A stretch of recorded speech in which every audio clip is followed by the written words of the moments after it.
The last day of the Regional Symposium is filled with inspiring presentations on multi-stakeholder partnership, together with 2 parallel sessions and a special session on migrants and refugees. My name is Haley Kim, and I'm the Associate Research and Policy Analysis Expert here at UNPOG. With no further ado, I would like to turn over the floor to our moderator, Mr. Steven Matayano, who is the Secretary and CEO of the Department of Information and Communications Technology in Papua New Guinea. Steven, you have the floor. Good morning, everyone. To those attending virtually as well as physically, thank you for your attendance. We are in, obviously, our 3rd day of our session and sessions, and we've gone through a number of thematic areas, looking at the general opportunities and challenges that we have around achieving our SDGs. We've looked specifically at digital transformation, and just yesterday we looked at the issue of the solutions and challenges surrounding foresight and risk management. Our session today is on strengthening global partnerships and innovative mechanisms for mobilizing. It's strengthening multi-stakeholder partnerships for accelerating the implementation of the SDGs. Let me say that again, strengthening multi-stakeholder partnerships for accelerating the implementation of the SDGs. We have up to, I think it's 5 presenters here today, coming from different angles on this particular topic. And these angles from the private sector and from the local level government, and also from a global perspective. And our objective here is really to look at how best we can harness partnerships to achieving the SDGs. Some of the key questions that we will be looking at is, what are the major barriers in creating multi-stakeholder partnerships, including the PPPs? How can private, academia, and other civil society organizations be effectively engaged? And also leveraging on digital transformation and innovative ideas. How can people and communities living in vulnerable situations be engaged in policymaking and the delivery of services? And we also look at how can national and local level public institutions work together collaboratively. We also look and see the role of where government can be repositioned, and that aligns with some of the discussions we've had yesterday. We will move to our first speaker, but before I do that, I'll just remind of our general time limit. It's around 10 minutes, but we have a little bit of extra time. We'll be guided by our organizers here on the timing. I'm sure that if there's anyone online presenting, that they will be informed of the time limit. So without further ado, I'd like to move us to our first speaker. I believe is Miss Mary-Angela Pera-Lancourt, who is our Miss Mary-Angela Pera-Lancourt is Chief Strategic Engagement and Policy Integration within the Financing for Sustainable Development Office, UNDISA. I'll pass it on to her now. Thank you. Thank you so much, moderator, and everybody. It is really an honor for me to be representing the Financing for Sustainable Development Office here in this very important symposium. I will proceed now to share my screen with the presentation that I'm going to be providing today. I'm going to start by telling you just a little bit about the evolution since 2015 of the UN Financing for Development ecosystem. So in 2015, as you all know, the 2030 agenda was agreed by all the countries, and at the same time, the Addis Ababa Action Agenda was adopted. The Addis Ababa included 7 areas of action, which include not only taxation, international, domestic, but trade, science and technology, development cooperation, and also systemic issues. And one important area that was also there is private business and finance. And what I'm going to try to talk to you today is what we have been doing to generate a better partnership with the private sector in financing the SDGs. So the SG in these last years was also very engaged in this idea of financing for development and creating this ecosystem. And the SG launched his strategy for financing the 2030 agenda with 3 objectives: aligning global economic policies and financial systems with the 2030 agenda, enhancing sustainable financing strategies and investment at regional and country level, and also seizing the potential of innovation and digitalization to really foster the SDGs. Obviously, the time passed and we had the COVID pandemic. So in 2020, Canada, Jamaica, and the Secretary General launched the Financing for Development in the Era of COVID-19 and Beyond initiative.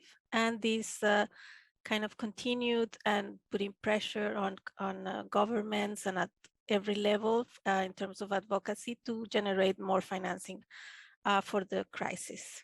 And the Secretary General also put out his common agenda for the future, and this also includes several areas of action in financing. And just to put you in context where we are in terms of the private sector. So if you have the strategy here at the center, and one of the areas that I'm going to be talking to you about just now is the GISD Alliance that you can see here in the private sector, and other initiatives in terms of the private sector and the SDGs. So as I said, we really need global partnerships, and we need every actor to be playing their part. And that's a very important message in our common agenda. It is not just that the private sector should focus on the profits and private returns. The private sector, as much as every other actor, has a role to play if we are to really have societies that are viable in the era of pandemics and global crisis. So why do we need to really push and mobilize investment for sustainable development? So the market for sustainable development has increased investment has increased very rapidly. Since 2016, there has been a 34% growth in sustainable investment assets worldwide. It grew from 500 billion in 2019 to 715 billion in 2020, and this has increased even more. So we have a universe of investor market size that's almost 270 trillion. For that, it's a way smaller part that is sustainable and responsible investment, 30 trillion. And impact investment is smaller, of course, 0.5 trillion, but it's still a very big number. Yet many countries cannot really have not been able to access this market opportunity. It is still estimated that the gap to fulfill the SDG agenda in developing countries is 4.3 trillion per year. So this is a very large finance gap, but it's really a very small fraction of the capital managed by large institutional portfolios. And the investments in areas like cleaner infrastructure, digital technology are being seen as very important after the COVID pandemic. The Addis Ababa Action Agenda called already for a very important role for the private sector to apply their creativity and innovation to solving the sustainable development challenges. So one of the initiatives that we have done is to launch the Secretary General's Alliance of Global Investors for Sustainable Development. This is a group of prominent business leaders that the Secretary General called to help mobilize financing and investment, promote long-termism, align finance and investment with the SDGs, and channel investment to the SDGs. They have been really working in terms of mobilizing finance and investment, and they have done it through creating instruments and also policies and recommendations. So one of them has been recommendations to the development banks that to really help scale up private capital to achieve the SDGs. And this has been echoed by the G20 recently and others in terms of saying to the shareholders of the MDBs, there is a scope to really increase the leverage and the investment through which the private sector can contribute to projects that the multilateral development banks have.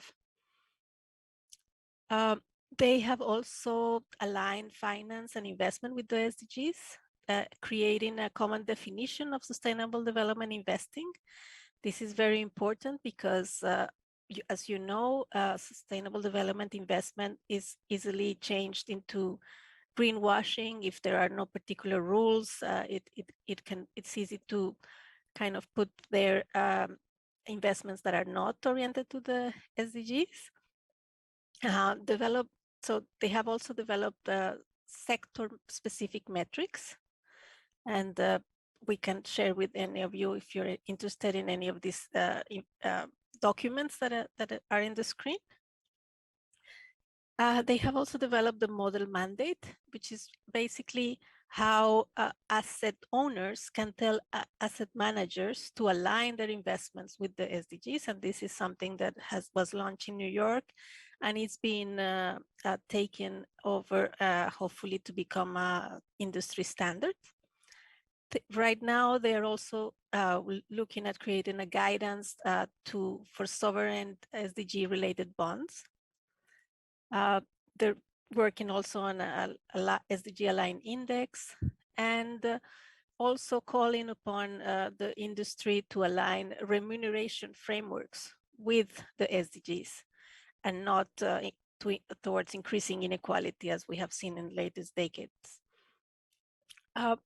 They are also working very hard in a sustainable infrastructure investment platform, which would really put together the resources of different multilateral development banks to co-fund infrastructure projects in emerging markets and developing economies. And this would really be important in terms of blended finance and increasing access to finance for infrastructure projects. So now I'm going to talk to you about the SDG Investment Fair, which is something that we also do in our branch. It is a fair that was created in 2018 as a platform to bring projects that are considered possibly bankable. That means that they would be attractive to the private sector to invest, and they are brought to New York. The next fair will take place in December 1st and 2nd. And we really try to bring together investors, governments, and the development community, including development banks, to put together projects that can really bring financial investment opportunities. We have had 6 fairs since 2018. We have had many projects presented, 10+ billion, but it's really hard for us to have a kind of record of what has been invested yet. We are working on that because it is really important to show results. And the next one, as I mentioned, is in December. So one example is the Namibia. Namibia presented a green hydrogen infrastructure project, and they showed how they can have development outcomes very positive to boost the GDP and export clean power. We are working on other projects associated with the private sector and multi-stakeholder partnerships. I invite you all to visit our website, and if you have any questions, I'll be very happy to answer. I hope this was useful. Thank you.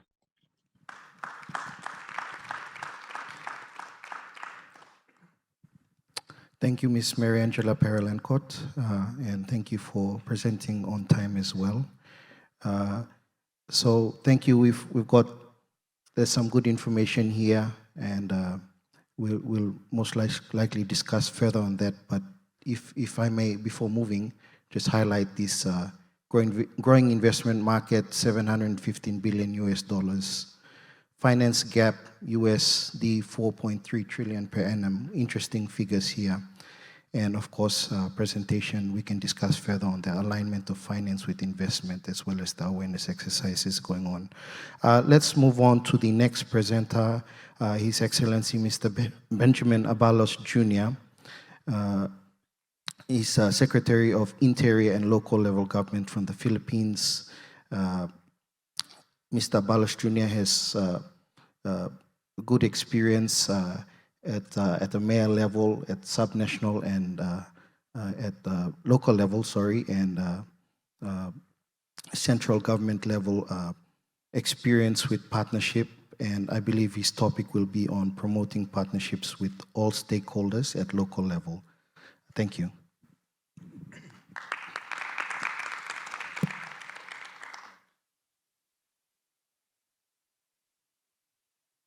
Mike, is okay. Thank you, Stephen. Good morning to everyone. I'm going to present to you, of course, how to strengthen on the level of the stakeholders on the local level. I'm going to present on my paper right now on the local level in our country, how we encourage involvement of the multi-stakeholders. But first of all, I would like, of course, to introduce what my office is doing.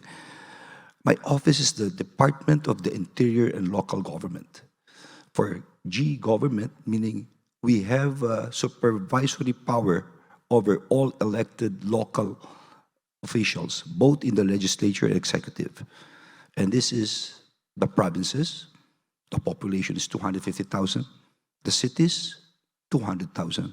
The municipalities, almost the same. And the smallest of all, this is quite unique in the world. It's called the barangay. It's 2,000 up. And of course, aside from that, our office also has supervision and operational control over peace and order and public safety, which is the police, the jail, and the fire protection all over our country. Not mentioning the fact that also the National Youth Commission, Commission on Women, and Commission on Women Affairs is also under our office. Also the academe, the local government academy, and the public safety college, and then a Polcom. Okay, next please. Now, these are important because the mandates of the development goals are actually the mandates of the local government units, as exemplified in what we call the Bible of the local government. It's called the Local Government Code. It is there in section 16 in our general welfare that every local government shall exercise the powers, number one, expressly granted, and those implied, as well as powers, number two, that are necessary, appropriate, or incidental for effective governance, and number three, essential to the promotion of general welfare. So if you are going to look at this code, specifically this section, it is this that provides us that all civil society or multi-stakeholders should really participate. And so because of this, you've got three things: the national government, the local government, and of course the people. So my department is the link between the national government, the local government, and the people. So we have to make sure that the civil societies will really participate here and they're capacitated. Now, this is the Local Government Code of 1991. In fact, in Section 34, it says that we should promote people's participation of the non-governmental organization to become active partners in the pursuit of local autonomy. It is guaranteed in our laws. And because of this, there are 4 important boards that needs at least 1/4 members should be of the citizens should be part of this, not all elected. The Local Development Council, the Health Board, the School Board, and the Local Peace and Order Council. And not only that, to make sure that they really will participate, my office opens avenues for the NGOs, the POS, and even civil society to participate through number 1. We have these conferences. Number 2, we make sure that all LGUs should accredit civil society. This is by law. This is by law. And not only that, they must have desks in these levels of governance. People's Council and barangay assemblies. I've mentioned to you about barangay, the smallest LGU of 2,000 plus. They must report to the people twice a year of what they're doing. And these are just some examples of what they're doing. On the left-hand side are the barangay assemblies. On the right are the civil society conferences. We have made last year was 2019 was pandemic, early part of 2022, we have so far 55,000 participants. And not only that, we have accredited civil societies on the ground, on the grassroots. From 37,000, now it's 45,554. And of course, we have established civil societies desk and formation of local people's council from 20. Now it's 1,054 with established CSO desk. With the local people's councils from 28 in 2021, now it's 102. This picture, these are the barangay captains all over the country.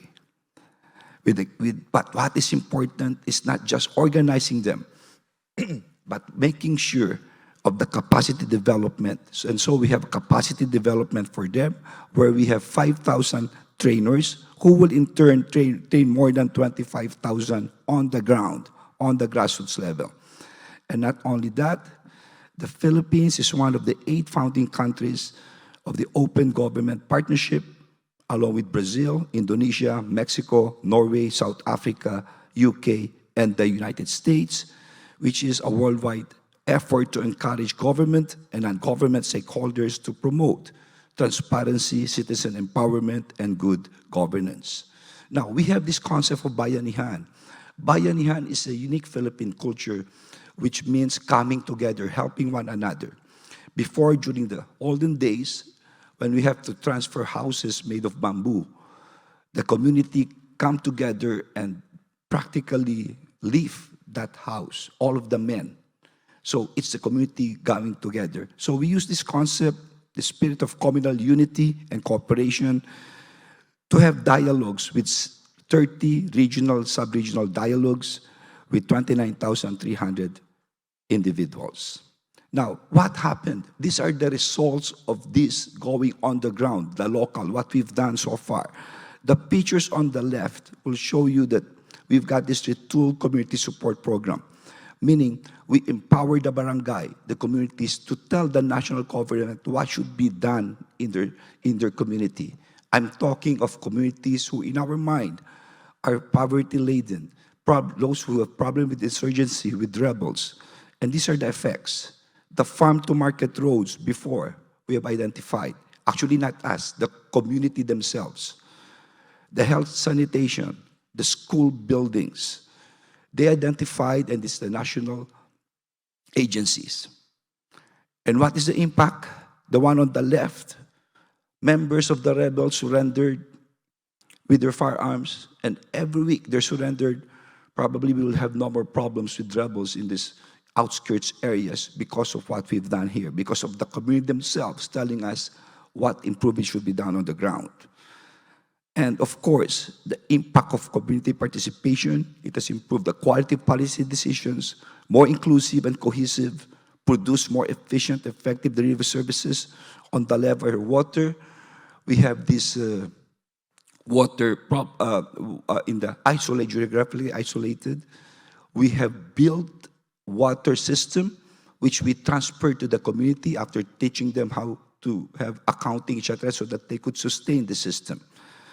On the middle will be the roads going to isolated areas. You could see there, the middle picture, already being used. And for the last, in view of this positive impact, the Philippine government continues to strengthen the capacity of civil society to meaningfully participate in local governments, to make difference in the lives of the people in our communities, leaving no one behind. Thank you and good morning to everyone.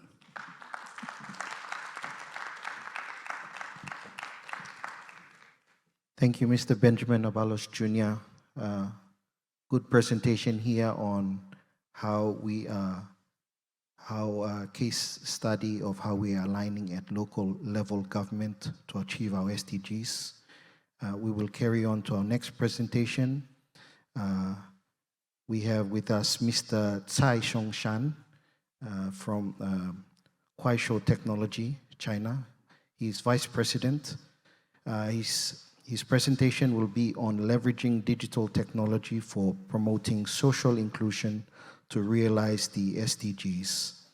Mr. Tsai Shongshan comes with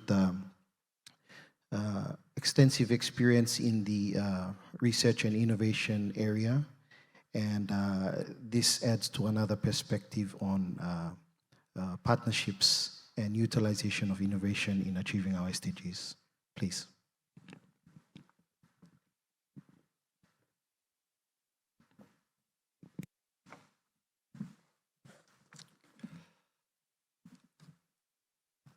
Thank you. Good morning, ladies and gentlemen. My name is Tsai Shongshan. I'm from a Chinese internet company called Kuaishou. It's my great pleasure and honor to join this conference by the UN DASA. Here, I'd like to take this opportunity to share with you some of my thoughts on how tech companies can contribute to sustainable development. So my topic today is leveraging digital technology for promoting social inclusion to realize the SDG. Because I'm from a short video company, so I'd like to show you a short video before we get started. Let's take a look.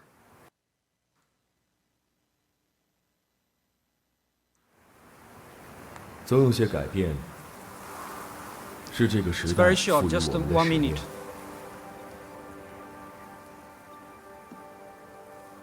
我们这一代人一定要走出山区吗？ 知识有分享的界限吗？如果我1年365天都去讲课，我能见到不少的孩子。但是中国这么大，还是效率比较低。一道菜只有1家人吃吗？今天用平底锅做一款传统月饼，就是美味。你的生活也是无数人的生活。大家好，我叫胡云竹。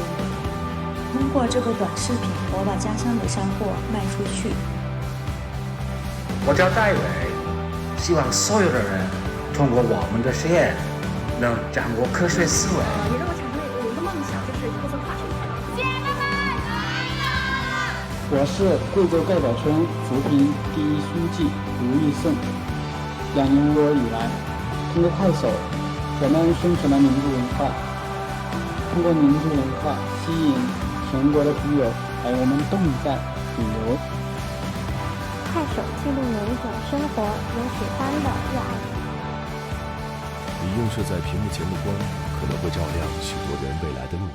无论你在哪里，打开快手，就打开了拥抱无数种生活的可能。 I do not know how many of you have heard about Kuaishou. Basically, it's a short video and a live streaming platform Currently, we have around 600 million monthly active users on Kuaishou, and we also operate overseas, including Latin America, Southeast Asia, Middle East, and so on. As shown in the video, Kuaishou is an inclusive digital community where our users can record and share their lives through short videos and live streams. What you can find on Kuaishou are the lives and business of the general public. The goal of an inclusive digital community is to establish a great social carrier for people, government institutions, companies to have better communication with each other, and to fulfill the diversified needs of users for knowledge sharing, learning, entertainment, shopping, recruitment, house purchase, and the release of public affairs. Why is it described as inclusive? It's because we attach great importance to the people from all walks of life, as well as the underprivileged. While most people always tend to focus on stars, celebrities, Kuaishou strives to bridge the attention gap in the internet age and enable every one of us to express ourselves and get attention through the use of digital technology. At Kuaishou, we believe that each and every one of us matters. That's why we are constantly committed to improving the algorithm mechanism of data traffic to enable recommendation of a wide range of users and topics. We call it the power to be seen, which in fact is absolutely in line with the UN slogan, leave no one behind. So how can a tech company like Kuaishou contribute to the SDG? I'll give you some concrete examples. I think no poverty is the first SDG. Since 2018, the Kuaishou Happy Village strategy has been implemented to explore a new model of short video, live streaming plus digital villages. So we donated the traffic data worth of 500 million to the remote area, rural areas of China. And so in 2021, the agriculture product transaction on Kuaishou reached 560 million RMB. So now, over 20 million users generated income through Kuaishou. More than 60 of them were from the low to medium income areas.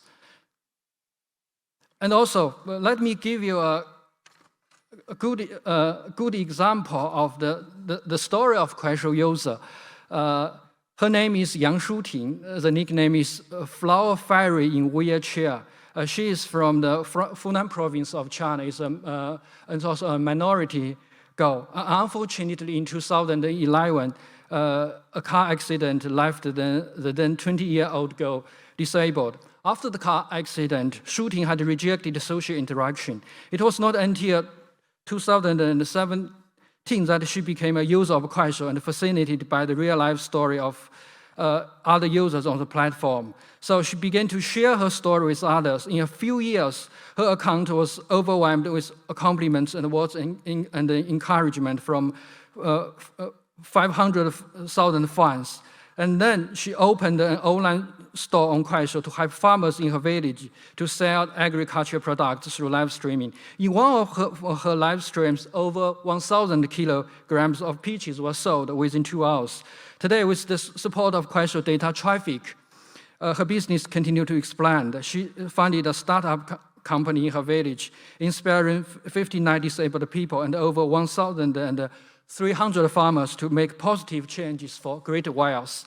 This is just one story on Kuaishou. Actually, there are many encouraging stories like this.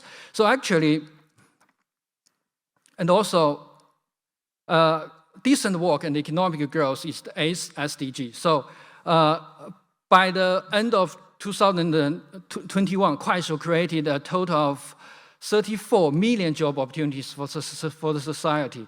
And we have launched the Kuai recruitment, and more than 100,000 enterprises participated, with the daily receipt of resumes exceeding 360,000. So this is a new way for recruitment is through live streaming. It's different from the traditional website.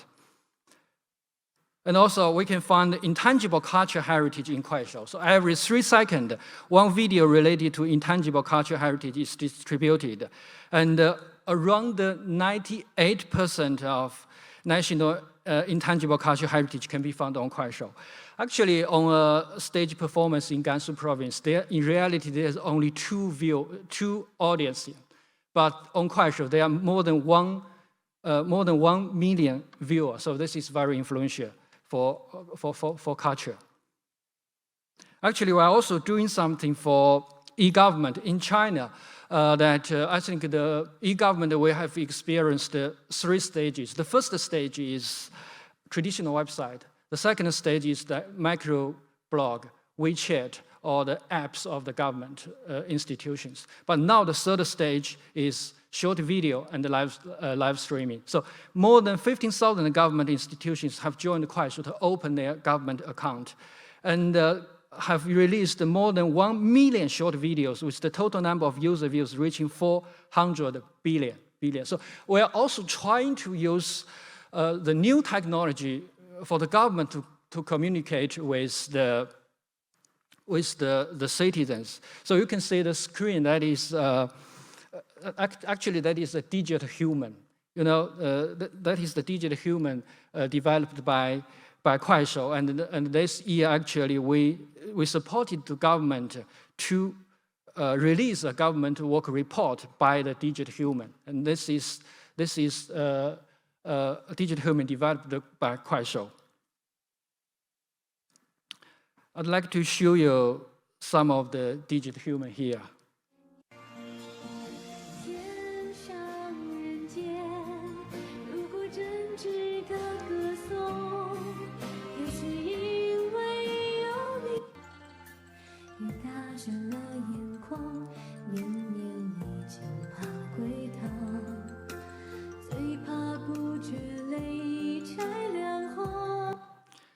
Okay, I hope you enjoyed the digital humor. Actually, maybe I should change the background music into the Alilang, right?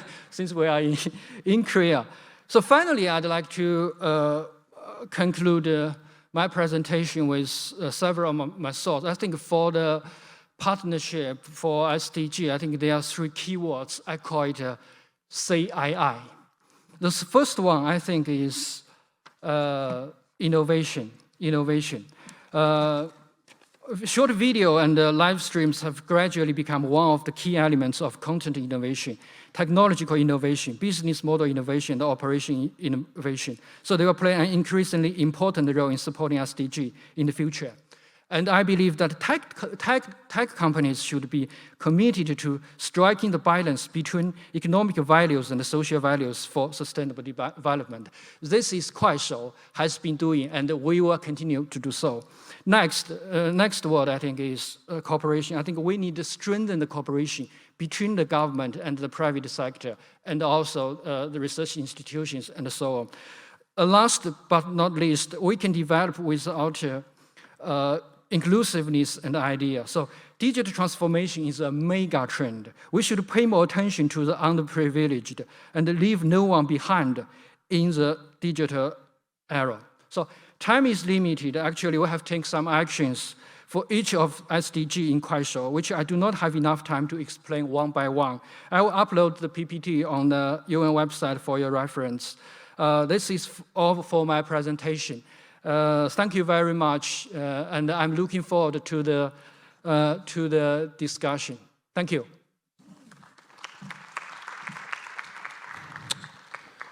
Thank you, Mr. Tsai Shongshan, for that wonderful presentation. And we note the keywords that he's highlighted on innovation, cooperation, and inclusiveness, particularly on cooperation and inclusiveness, as it ties well into achieving our goals here.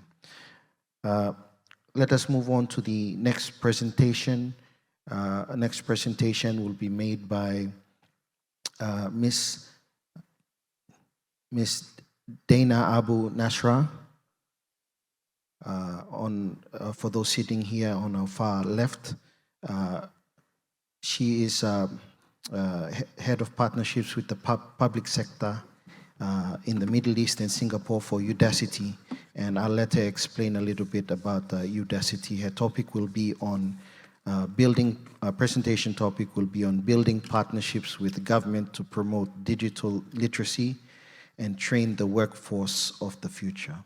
Thank you. Thank you, and thank you to UNDESA, the Ministry of Interior and Safety, and Incheon Metropolitan City for putting together this wonderful symposium. My name is Dana Obunasra. I'm part of Udacity, which is an edtech company committed to, my team is committed to societal impact. So at Udacity, I partner with governments, foundations, and NGOs in the Middle East and Asia to help close the digital skills gap. So over the course of this symposium, we've talked about many of the challenges facing our world today, including the 3 Cs, COVID, climate, and conflict. And today we wanted to shed light on another challenge facing the world, which is the global skills crisis.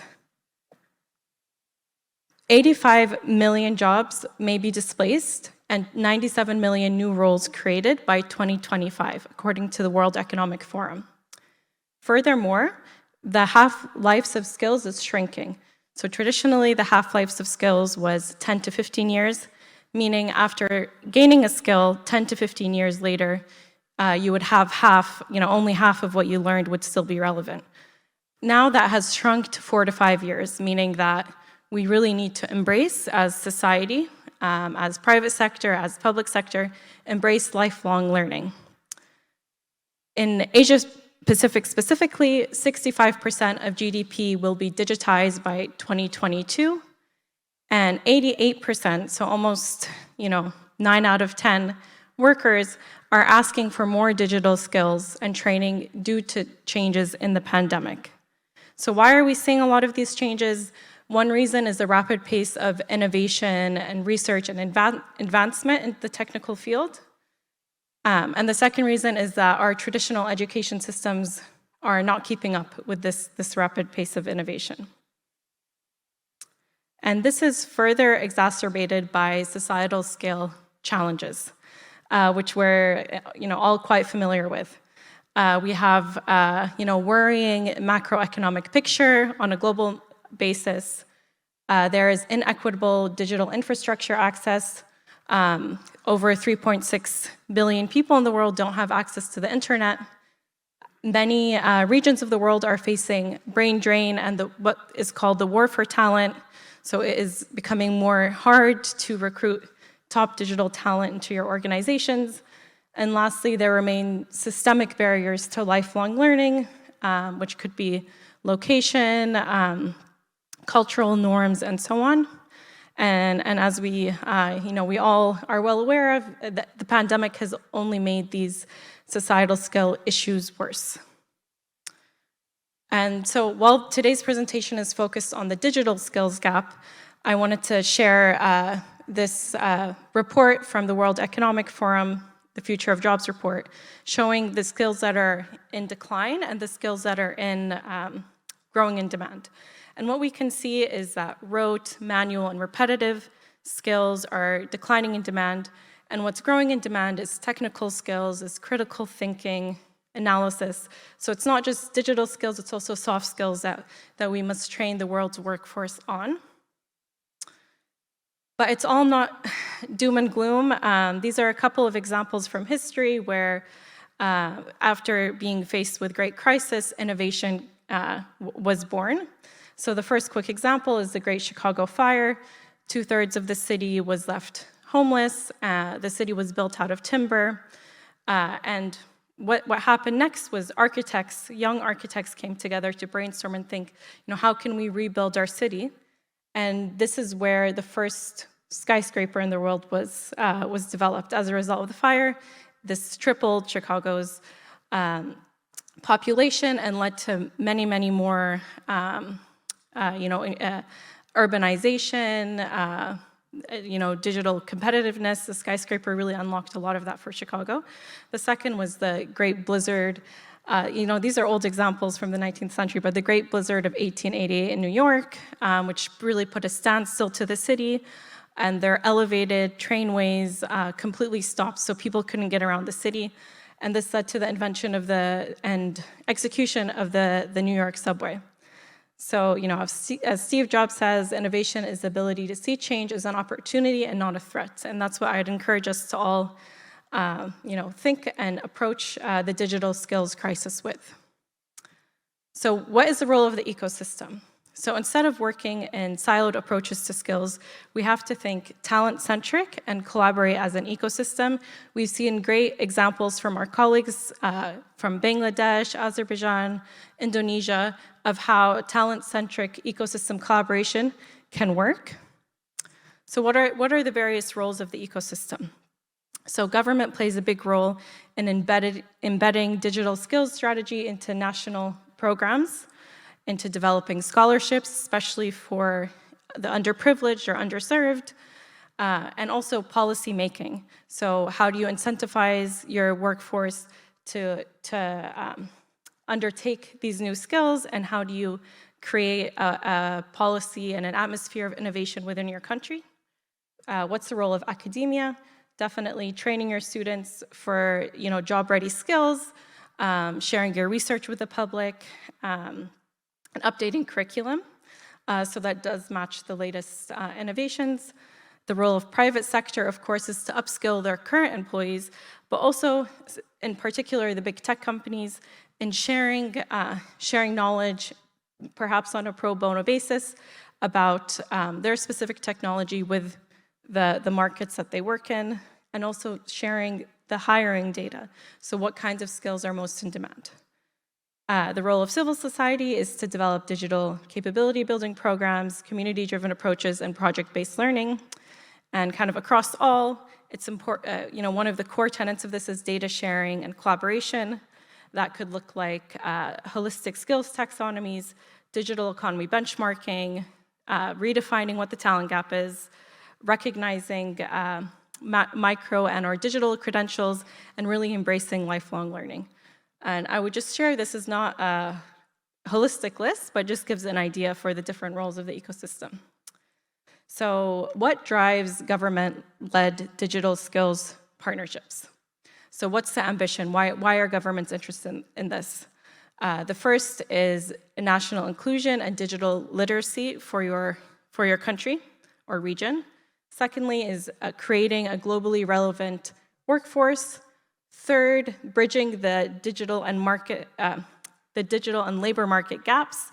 And fourth, ambition and digital transformation. So we see many governments, using these terms and developing programs for their constituents due to these ambitions. So why should the private sector or other types of, non-government organizations play a role in this? The first is corporate social responsibility programs. The second is talent acquisition and train to hire. Third, philanthropic goals. And fourth, diversity and inclusion. So digital skills building does facilitate progress towards the SDGs and Vision 2030. There's 6 different SDGs that digital skills training helps support, but in particular, SDG 4, quality education, SDG 8, decent work and economic growth, and SDG 10, reduced inequalities. So how can we get started on bridging the skills gap?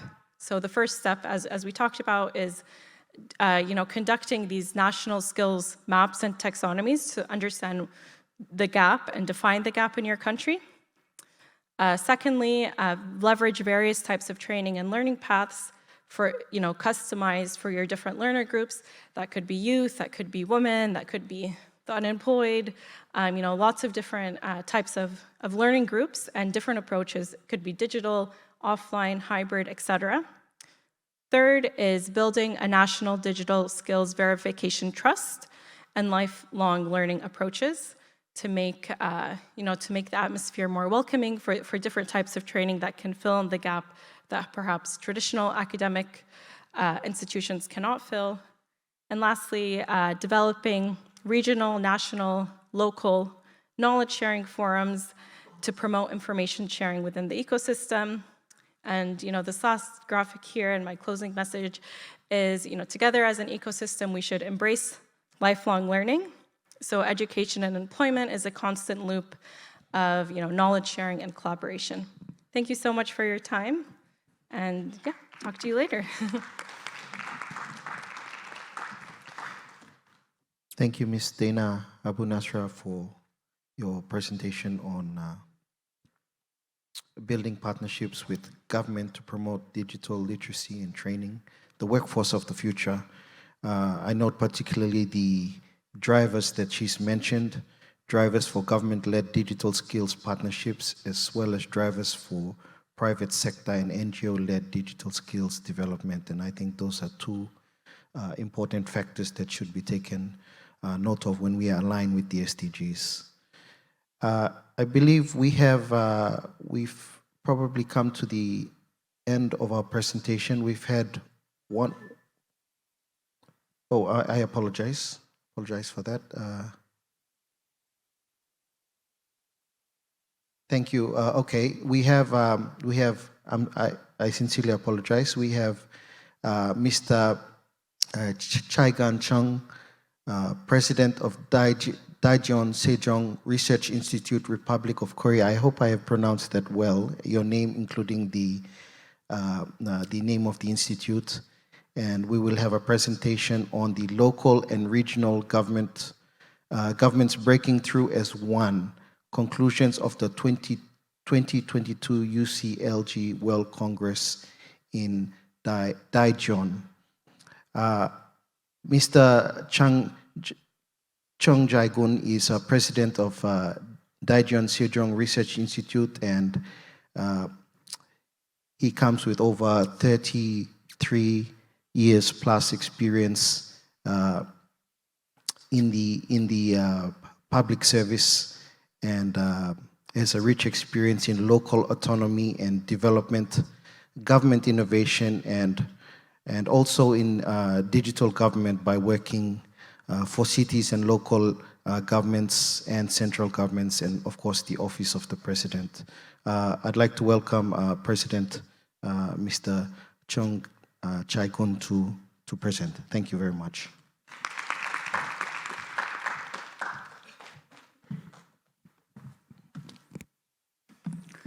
Thank you very much, Stephen, for the kind introduction. Distinguished ladies and gentlemen, good morning and good evening. My name is Jae-gun Chung.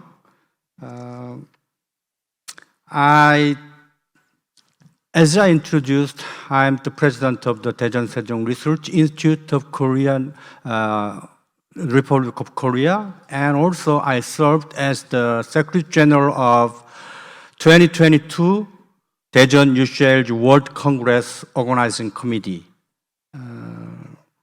I'm very happy to see this regional symposium has been continued over time, overcoming this pandemic, because I started this regional symposium when I was the head of UNPOC in 2017. So I hope to keep this regional symposium functioning and developing as the annual flagship event of UN DESA in Asia Pacific region. My presentation will focus on local and regional governments breaking through as one, conclusion of the 2022 UCLG World Congress in Daejeon. Next. This slide briefly provides a quick overview on my presentation outline from the introduction to the conclusions. Next. Yeah, I'd like to skip this slide. Next. I'm very pleased to report to you that the 2022 UCLG World Congress brought together over 6,000 delegates from about 576 cities in 145 countries. The representatives adopted declarations on the prosperity and development of humanity after concluding a 5-day Congress. Next. Mr. Ban Ki-moon, former Secretary General of UN, in his remarks underscored the importance of elevating partnerships and cooperation to contribute to the UN global goals. He stressed that while recent global crises call for both local and global solutions to address the challenges, the Pact for the Future focuses on 3 axes, which includes people, planet, and government. Constructing a transformative pact for the future of humanity requires a people-centered approach with enhanced ambition and expedited action to save the planet. Next. I now proceed to explain the Pact for the Future of Humanity, which is the outcome document of the Daejeon UCL World Congress called Daejeon Political Declaration. Permit me to re-echo what the pact contains. It states, we, local and regional governments and their associations from around the world, representing communities large and small, metropolitan, rural and urban, gathered at the 7th UCL World Congress in Daejeon, Republic of Korea, from 10 to 14th October 2022, under the theme of local and regional governments breaking through as one, adopted the Pact for the Future of Humanity. You can see this Pact for the Future of Humanity. This pact, which is adopted in Daejeon, is the most comprehensive declaration and has most substantive actions abide by than ever before. Next. With regard to the need for the pact, it has been important because with the windows of opportunity rapidly closing, it is time for the local multilateral systems. The pact seeks to be part of a global initiative committed with hope. UCL's members, through this pact, reaffirms their commitment to collective action, empowerment, shared ownership, international cooperation, and solidarity. Next. Okay, next. Yeah. I'd like to remind you that the Pact for the Future focused on 3 axes. I'd like to check the slide.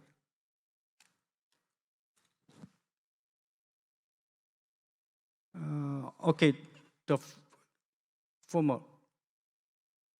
Okay, next. I'd like to want to talk about the slide 9. Is the slide 9?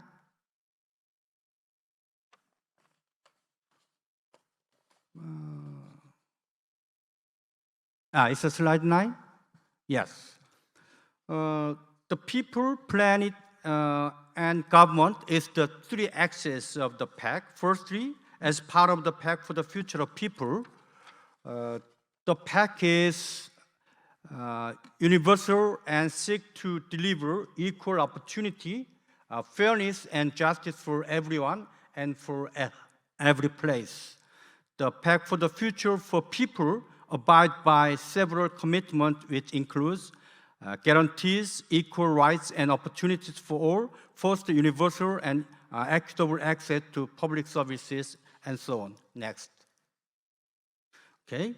Secondly, as part of the Pact for the Future of Planet, the Pact for Planet stresses the need to transform our collective relationship with nature and for local and regional governments to spearhead the development of new vision for our common future.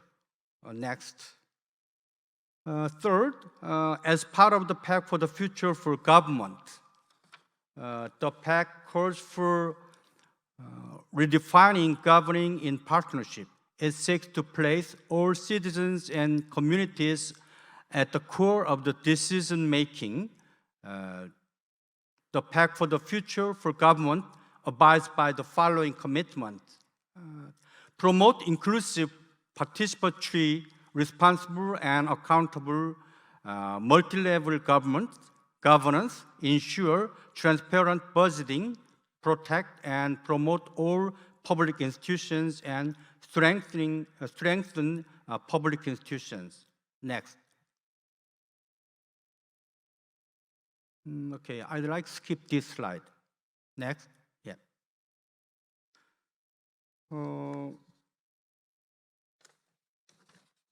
Finally,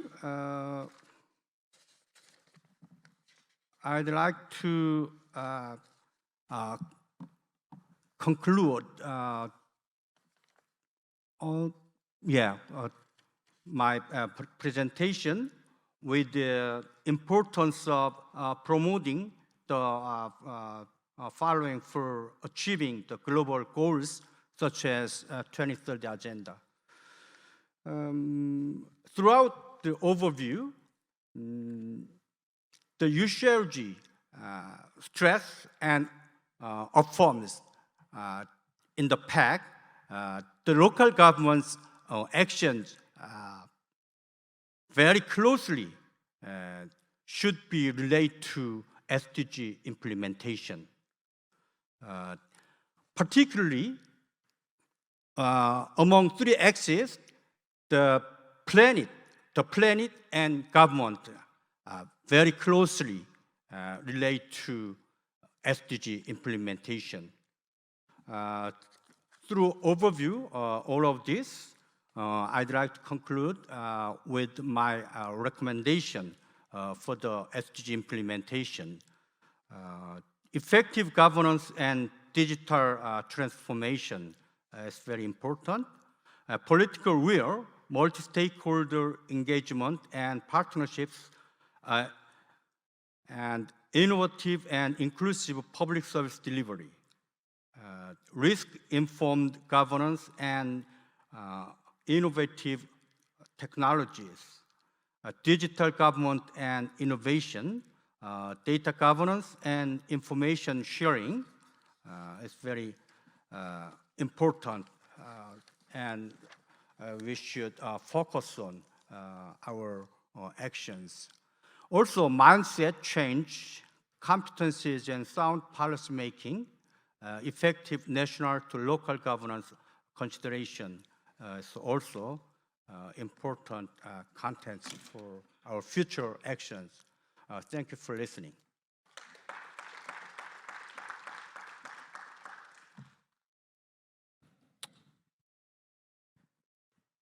Thank you, Mr. Chai Gun-chung, for your presentation, and it's an honor to have you back here to present, and particularly in the session I'm moderating.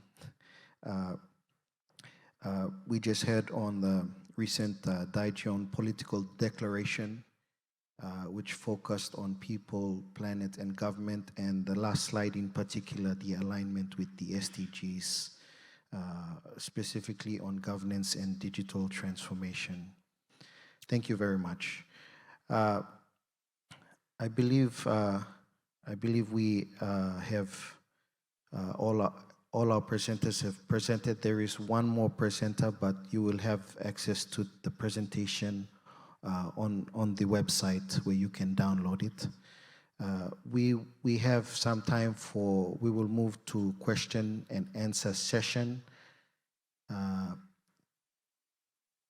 According to the program, we have 10 minutes for that. I do not have access to the questions online, but I can pick up a few questions from here. If you can make your questions to the point, and we'll get some answers here from the presenters. Okay, from the front here, thank you very much.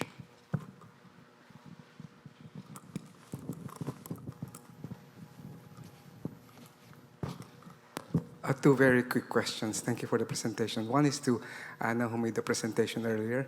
You mentioned that there are only about 16, was it 16 or 19 countries that have participated in this GSID. Are we on target? Is that a good target, or 19 countries out of so many? Okay, that's, I think, one. Are you happy about that? And number two, a question for Dana. Yesterday or 2 days ago, we had a point here from Dr. Anil about how sometimes the greatest producer of unemployment are higher education. And in your presentation, you talk about the fact that we need more relevance between curriculum, need for micro-credentials. My question is, what reforms have you considered for higher education? Because to a certain extent, in one sense, if we continue creating unemployed, then the degrees are not so relevant to the real world. So what reforms have you done? Thank you, Mr. Moderator.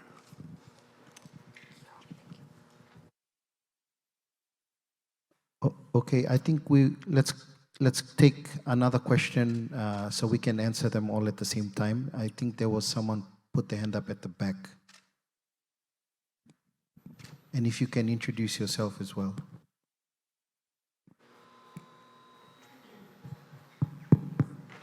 Yes, good morning. My name is Eric.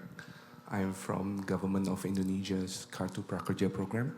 First, thank you to all the panelists for your presentations. My question is for Mr. Chai of Kwai Show.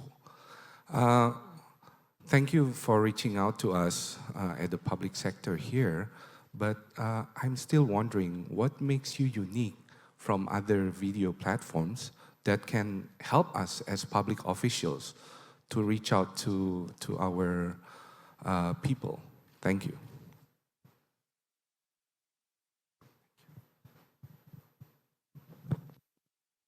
Okay, so we have two that have asked, I think, a total of 3 questions. I will pass it back to the relevant, on the first 2 questions, maybe.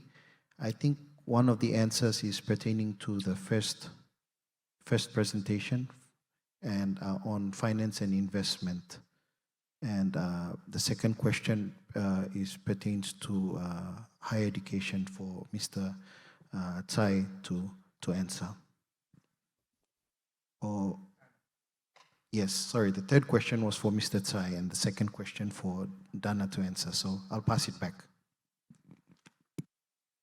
Thank you so much. If I got the question well, is if we are satisfied with having only 19 countries in the fair so far. We want to have as many as we can, and we are right now doing an effort to have especially LDCs. The fair is going to be supporting also the LDC 5 conference that will take place next year in March, and we'll have a presentation there. It is difficult to have a balance here. Many countries, the ones that have access to international markets, they would be able to finance their bankable projects, and they can go to the international financial institutions and the commercial banks. Those that do not have that access and those that come to the fair also need a lot of capacity building and a lot of technical cooperation to prepare the projects. So the fair, what has been doing is also creating instruments and tools for countries to prepare those projects and to be ready to present to investors in the future. So this is a work in progress. It's something that is growing, and we wish that by in a few years we will have many more countries that have presented, and especially the numbers to show how many projects have been invested on. This is a very small endeavor from UNDESA, but it is a platform which any entity from the UN system or any partner from outside is welcome to present the efforts in practical terms. What are we all doing to support investment in those countries that have little access to financial markets and little access to capacity building? Thank you. Thank you. Let's move on to Ms. Dana.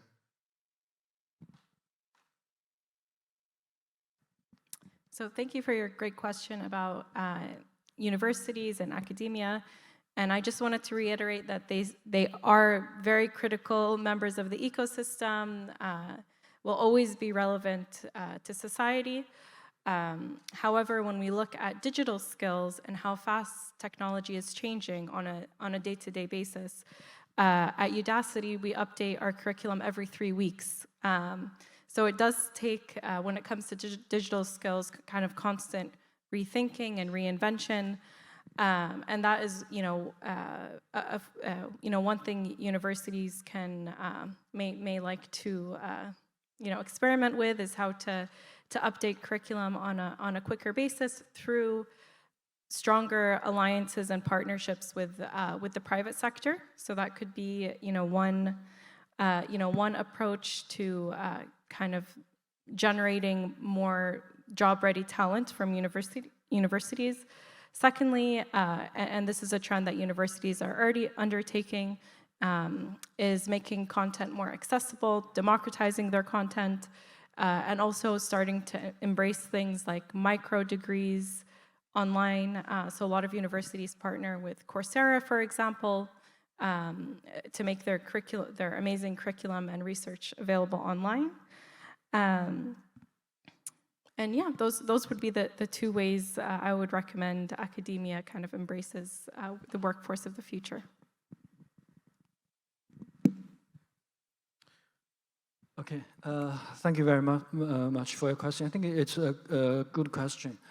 I think what makes Kuaishou unique is that, as I mentioned in my presentation, that we pay more attention to the underprivileged. We try our best to harmonize social value and commercial value.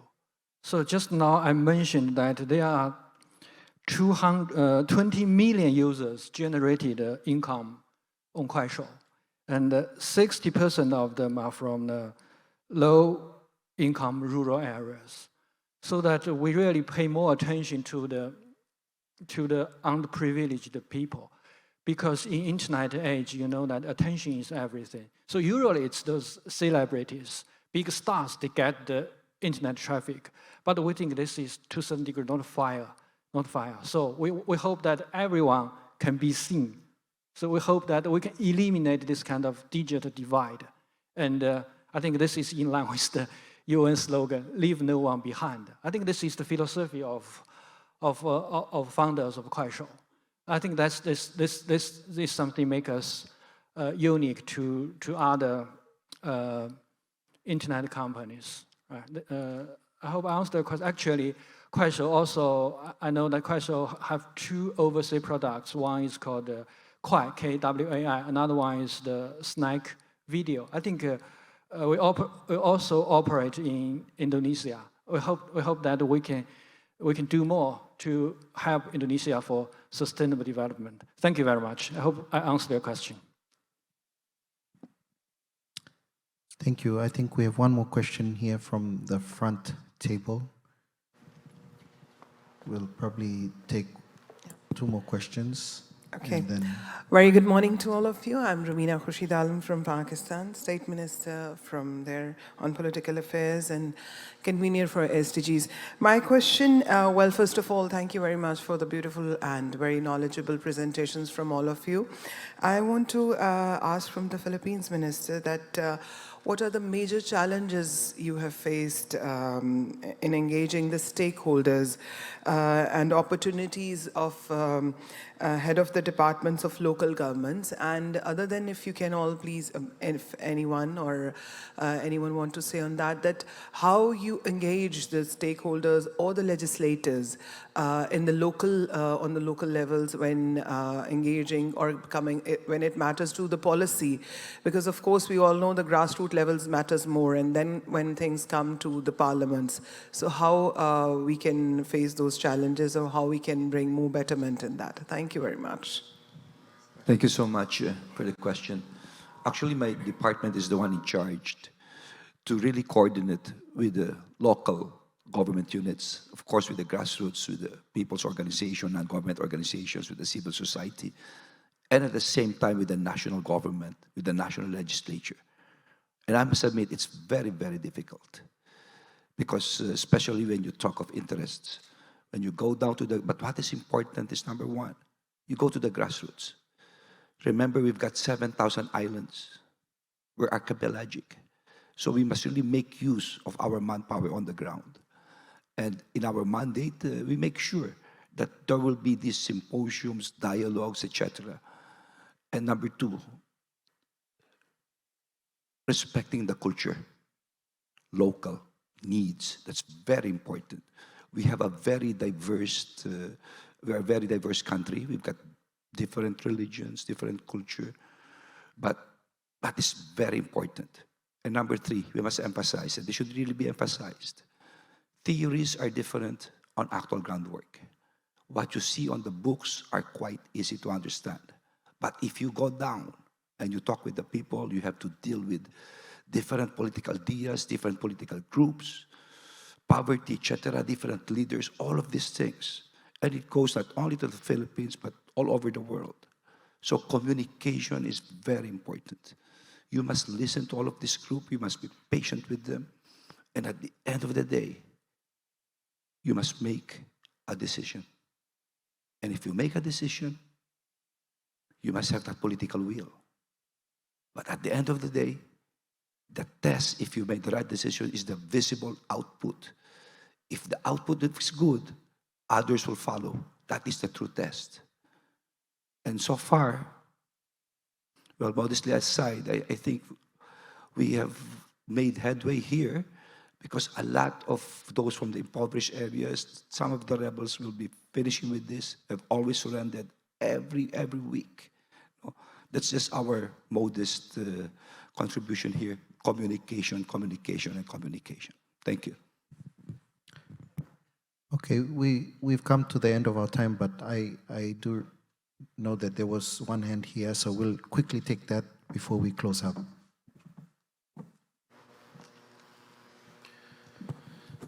Thank you very much. My name is Anir Chaudhary. I'm from Bangladesh. I run the Access to or Aspire to Innovate program, which is the flagship digital transformation program of the government.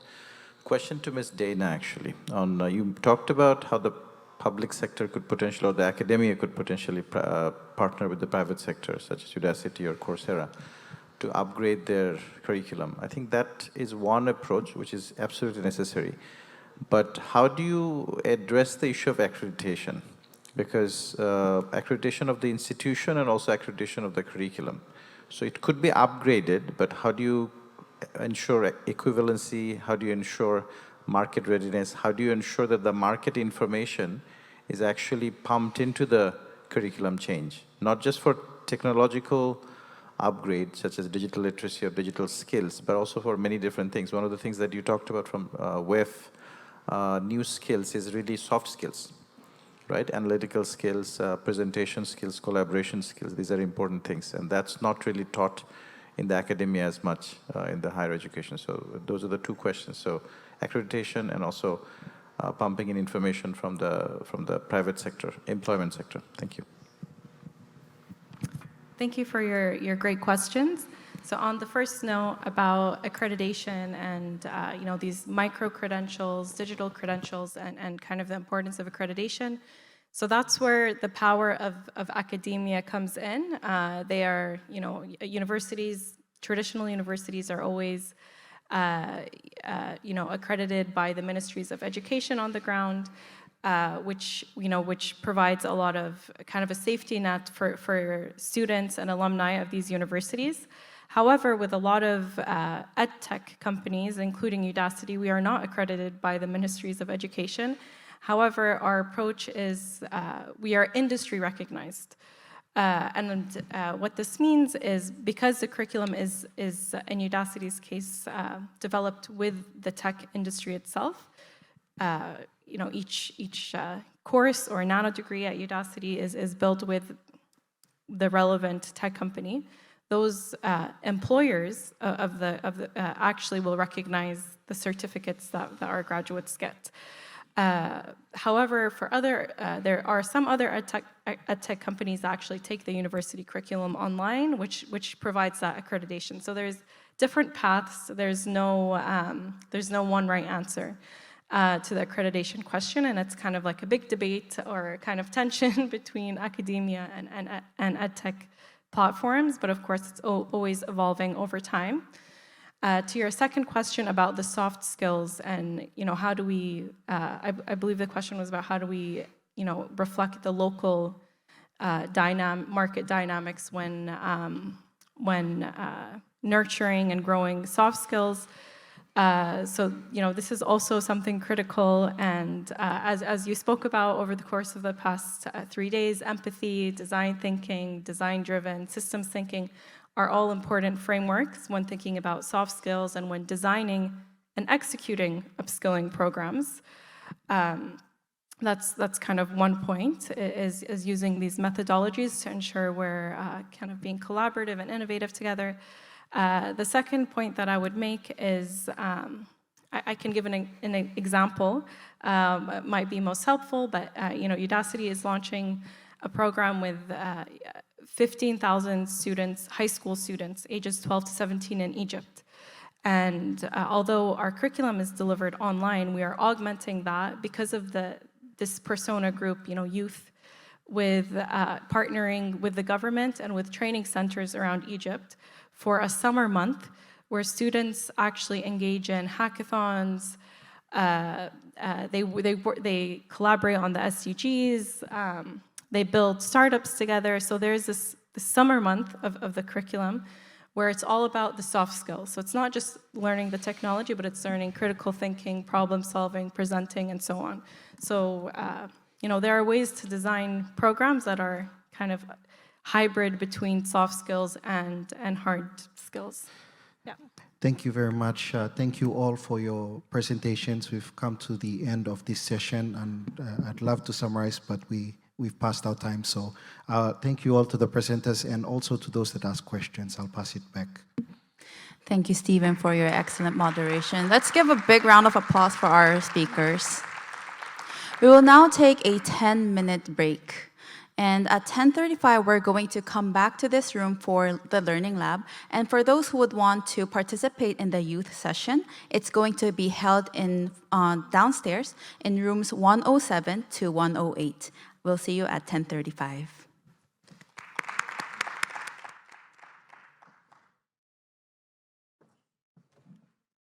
Distinguished participants, will now begin the Learning Lab session on identifying capacity needs of member states for effective implementation of the UNDASA curriculum on governance for the SDGs. My name is Mi-Young Park, Governance and Public Administration Officer at UNPOG DPID's UNDASA, and it is my great pleasure to be the moderator of this session. This Learning Lab session aims to introduce the capacity development materials of DPIDG UNPOG and discuss the capacity gaps and needs of countries for effective implementation of the curriculum on governance for the SDGs, as well as other future capacity development activities of DPID's UNPOG. The curriculum on governance for the SDGs, which was also introduced by our colleague Anna on day 1 of the symposium, is a comprehensive set of trainers' capacity development toolkits, which contain ready-to-use and customizable training materials on key governance dimensions needed to advance the implementation of the SDGs. Understanding the capacity needs of countries through today's discussion is particularly important as the curriculum is being continuously enriched and updated as living documents, not just a static or fixed document, but as living documents to better reflect emerging challenges and evolving country capacity needs. So the objective of this Learning Lab is to solicit your suggestions on priorities of capacity needs of your organization and country, as well as seeking your advice on the modalities and approaches approaches to effective implementation of the UNDESA curriculum. Your suggestions shared during this learning lab will also help us further refine the outcome report of the second capacity needs assessment, which could help ensure that the designing and implementation of our capacity development program activities are needs-based and demand-driven. So this learning lab session today will be divided into largely two parts. In the first part, we'll have the presentations from our UNPOG colleagues to introduce the overview of the outcome of the second capacity needs assessment, the curriculum on the governance for the SDGs, and the handbook series on innovative local governance for the implementation of the SDGs. We will also listen to the representatives of two countries, Timor-Leste and Sri Lanka, who have responded to the questionnaire of the second capacity needs assessment on their capacity gaps and demands on capacity development support. In the second part, we want to make it interactive and dynamic. We'll have group activities by using tools and materials from 5 toolkits of the curriculum. Participants will be divided into groups for discussing progress, innovative practices, challenges, and capacity needs. So with this, now let's begin the session. First, it is my great pleasure to invite my colleague, Mr. Keping Nyao, Senior Governance and Public Administration Expert at UNPOG DPIDG UNDESA, to present on the overview on the outcome of DPIDG UNPOG's second capacity needs assessment of government institutions to implement the 2030 agenda and identification of priority areas for capacity development in the Asia and the Pacific region and Eastern Africa. Keping, you have the floor and you have 5 minutes. So actually, the capacity needs assessment, the outcome has been introduced by our dear friend, Davy, many minutes in the setting the scene session, actually. So I will not repeat what she already introduced, but into something that was not reflected there. So the objective to organize the second capacity needs assessment actually is the second time since we conducted the first capacity needs assessment in 2017-2018. So the main objective is to assess the public institution needs and priorities in implementing the 2030 agenda, and also to help identify the gaps and challenges on institutional arrangements, and also the efforts to engage the civil society, the private sector, academia, and also the framework for monitoring and tracking the progress on implementation. And ultimately, this exercise can help us ensure our program activities are needs-based and demand-driven. So this questionnaire consists of 13 questions, yeah? So I will not go over one by one over these questions. And then you can see that we distributed these questions to 38 countries.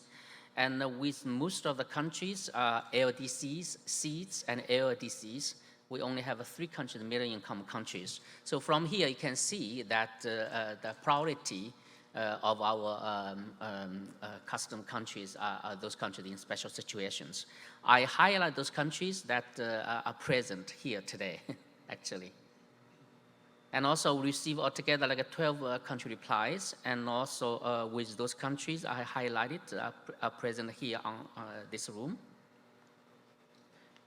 And also from this country reply, we received this kind of recommendations on the priority areas for capacity support. One is about the development in coherent policy roadmaps, and support countries to transition to a whole of government approach to enable vertical and horizontal policy coordination and coherence, and also address those kind of critical institutional gaps, especially in the areas like systems thinking, the use of innovative technology and changing mindsets, for example.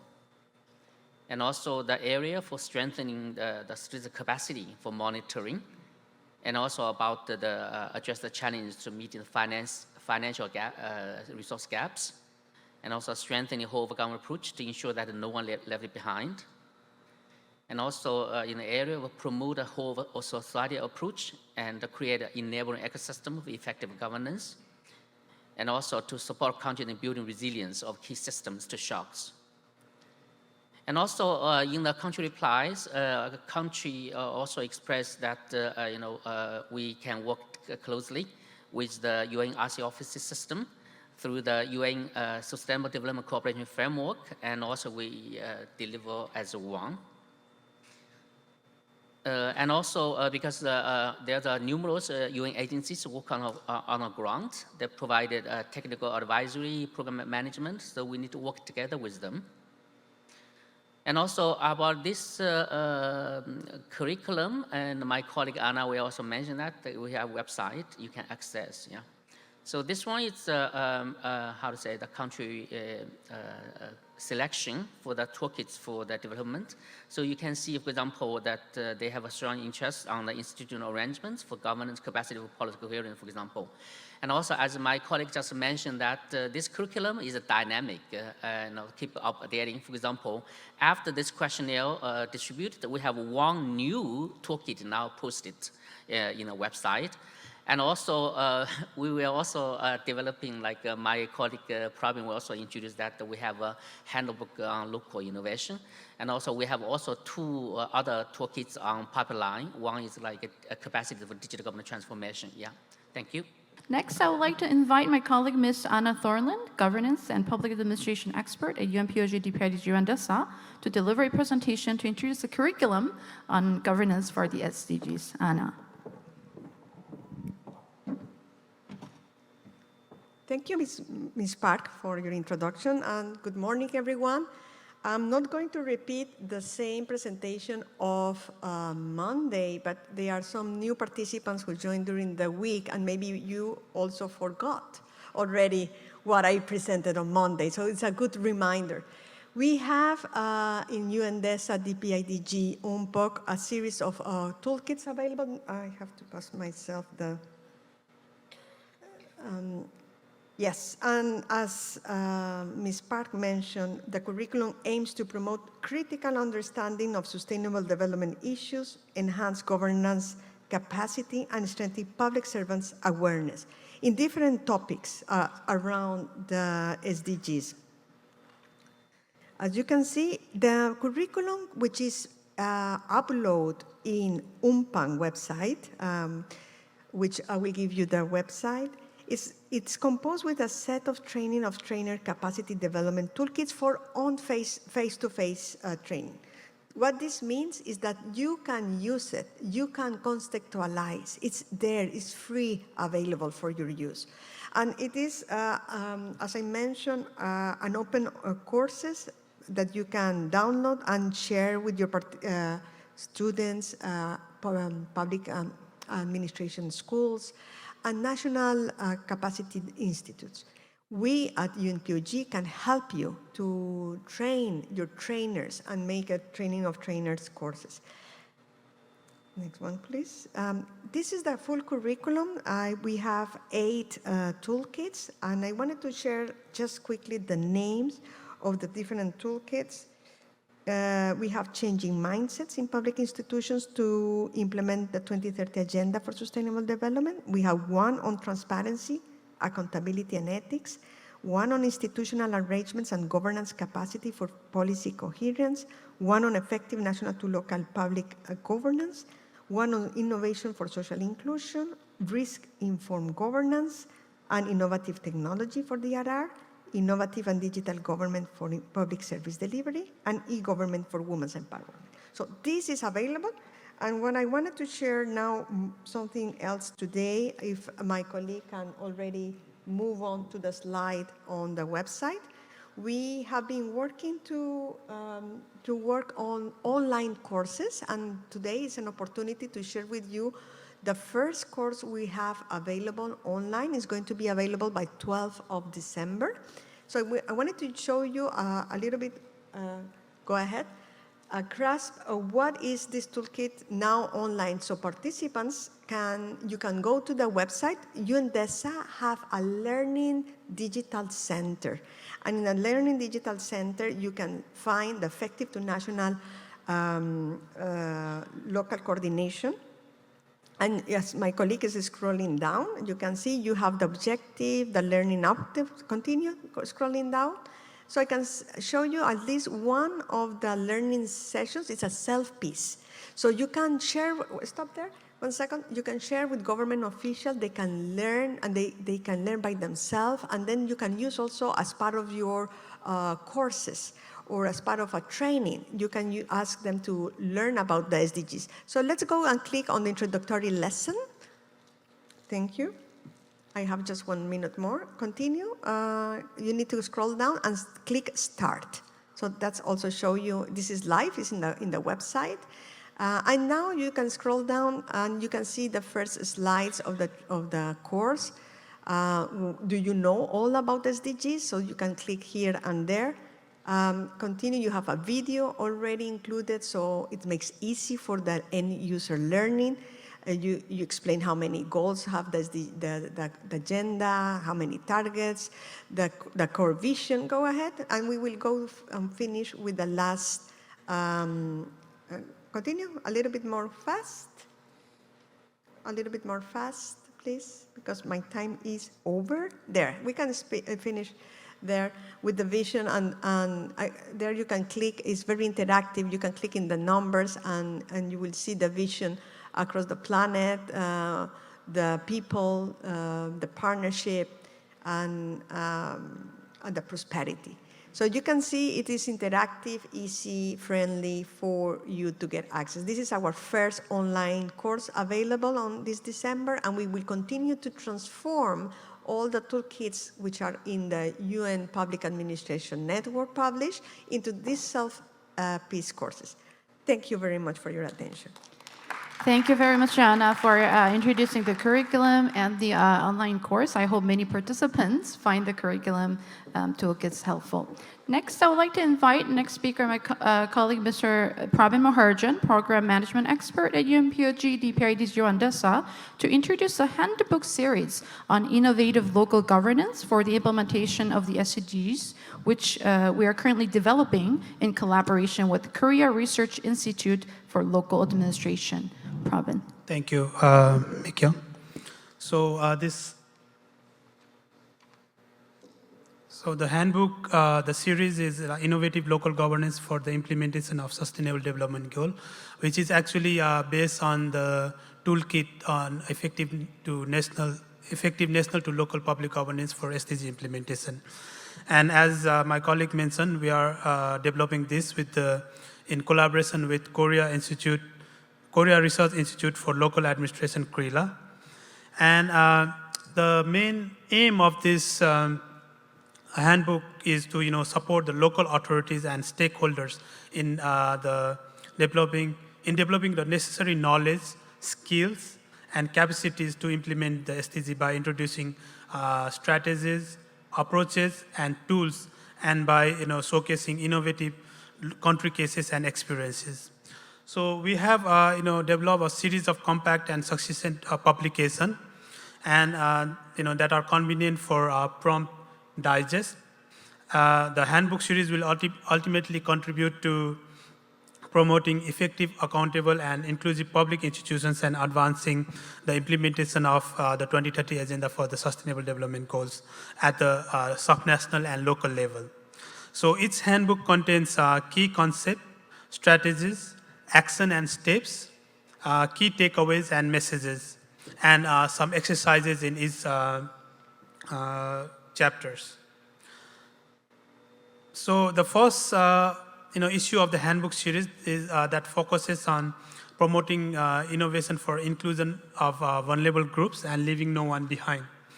So the main aim of this, the handbook is to contribute to developing capacities and skills of local government officials and other relevant stakeholders in promoting innovation for inclusion of vulnerable groups and ensuring leaving no one behind at the local level to advance the implementation of 2030 Agenda for the Sustainable Development Goals. And there are some thematic focuses, as you can see in the slide. The first one is strengthening inclusive and participatory governance for engagement of vulnerable groups in local policy process. It's also another is providing inclusive local public services, leveraging ICTs and digital government for inclusion and empowerment of vulnerable groups, and fostering innovative partnership for inclusion of vulnerable groups at the local level, and building inclusive mindset and developing capacities of local government and other stakeholders. The next handbook is the effective national to local governance for climate change and mitigation and adaptation. So this handbook introduces the readers to the concept, approaches, tools, exercise, and innovative cases to climate change mitigation and adaptation. So this handbook focuses on some thematic issues like multi-level governance for climate change, mitigation and adaptation, institutional arrangement and readiness, policy coherence, and national to local or local to national climate policy linkage, multi-stakeholder partnership, monitoring and evaluation, and reporting. And all the chapters are constructed within the building blocks of people-centered local governance innovation approach. And another handbook is on strengthening resilience in cities and local communities through innovation and digital government. So this is the third series. And it also introduces concept, approaches, innovative cases, and supported by existing initiative to strengthen resilience through innovation and digital government. So it guides the reader to roadmap policy toolkits and approaches to help local communities and cities strengthening resilience and invest in practical action. So we hope to publish these handbooks by 2023, and it will be ready. And we are actually, on the process of finalizing all these handbooks. We'll share all the handbooks once it is ready to all the members, member countries. Thank you. Thank you very much, Prabin, for your presentation introducing the handbooks. Now, I would like to invite two representatives who have responded to the questionnaire of the second capacity needs assessment to share their challenges and capacity gaps in implementing the SDGs in their countries and organizations, and how UNDESA DPIDG, UNPOG, can provide capacity support for effective governance and public institutions. So I would like to first invite Ms. Brigida Suarez, Coordinator of Planning at the Monitoring and Evaluation Unit of the Office of Prime Minister of Timor-Leste. Ms. Suarez, you have 5 minutes. Thank you, moderator. It is a privilege to be a country selected to raise some issues and gaps on implementing SDGs, and I believe that once my presentation, Timor-Leste will get more support from UNDESA.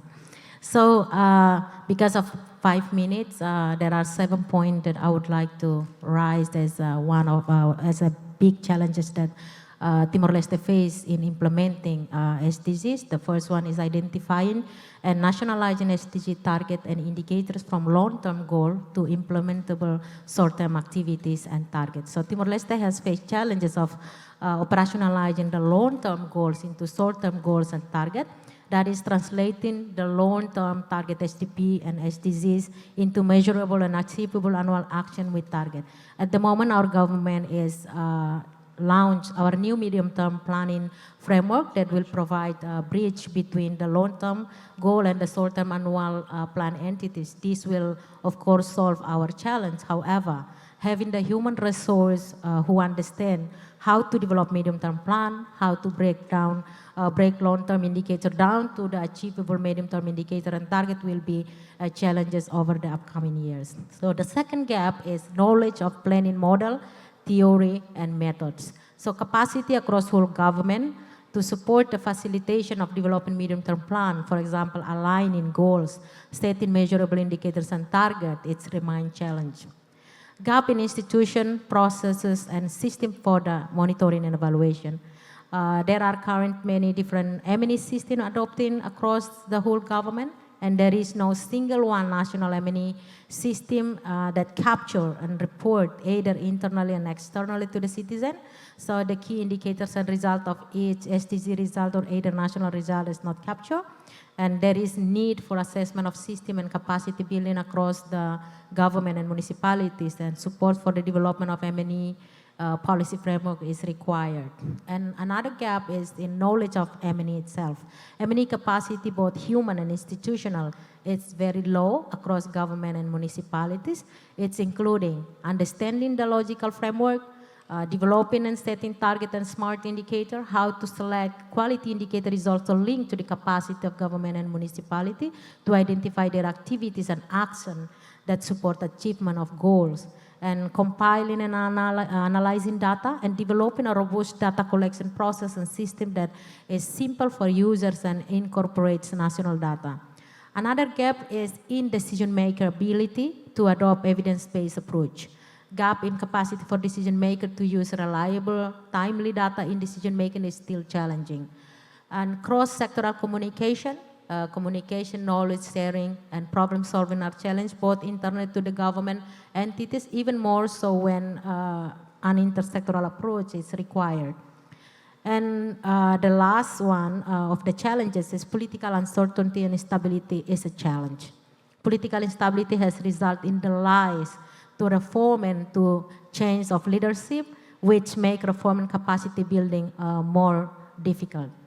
So the next question, what is needed from the UNDESA? So first, of course, capacity building in individual across government and municipalities in planning using result and M&E is required. A mixed approach of capacity building using the following for example, institutionalized approach, the capacity build through adopting the UNDESA training and capacity model and toolkits. If all public servants had access to general training on these topics, as it should not be just those who is working in this area, general training for all civil servants on the importance of the key concept would be very helpful. Dedicated and more detailed training for managers and implementers of plan and M&E through monitoring, one-on-one training, professional training, and skill development. And training for leaders in key concepts using data, etc., would be very beneficial. And Timor-Leste also need technical assistance in developing policies and framework, including institutionalizing M&E system and processes required, including transparency policies, engaging and reporting to citizens, using citizens to undertake M&E.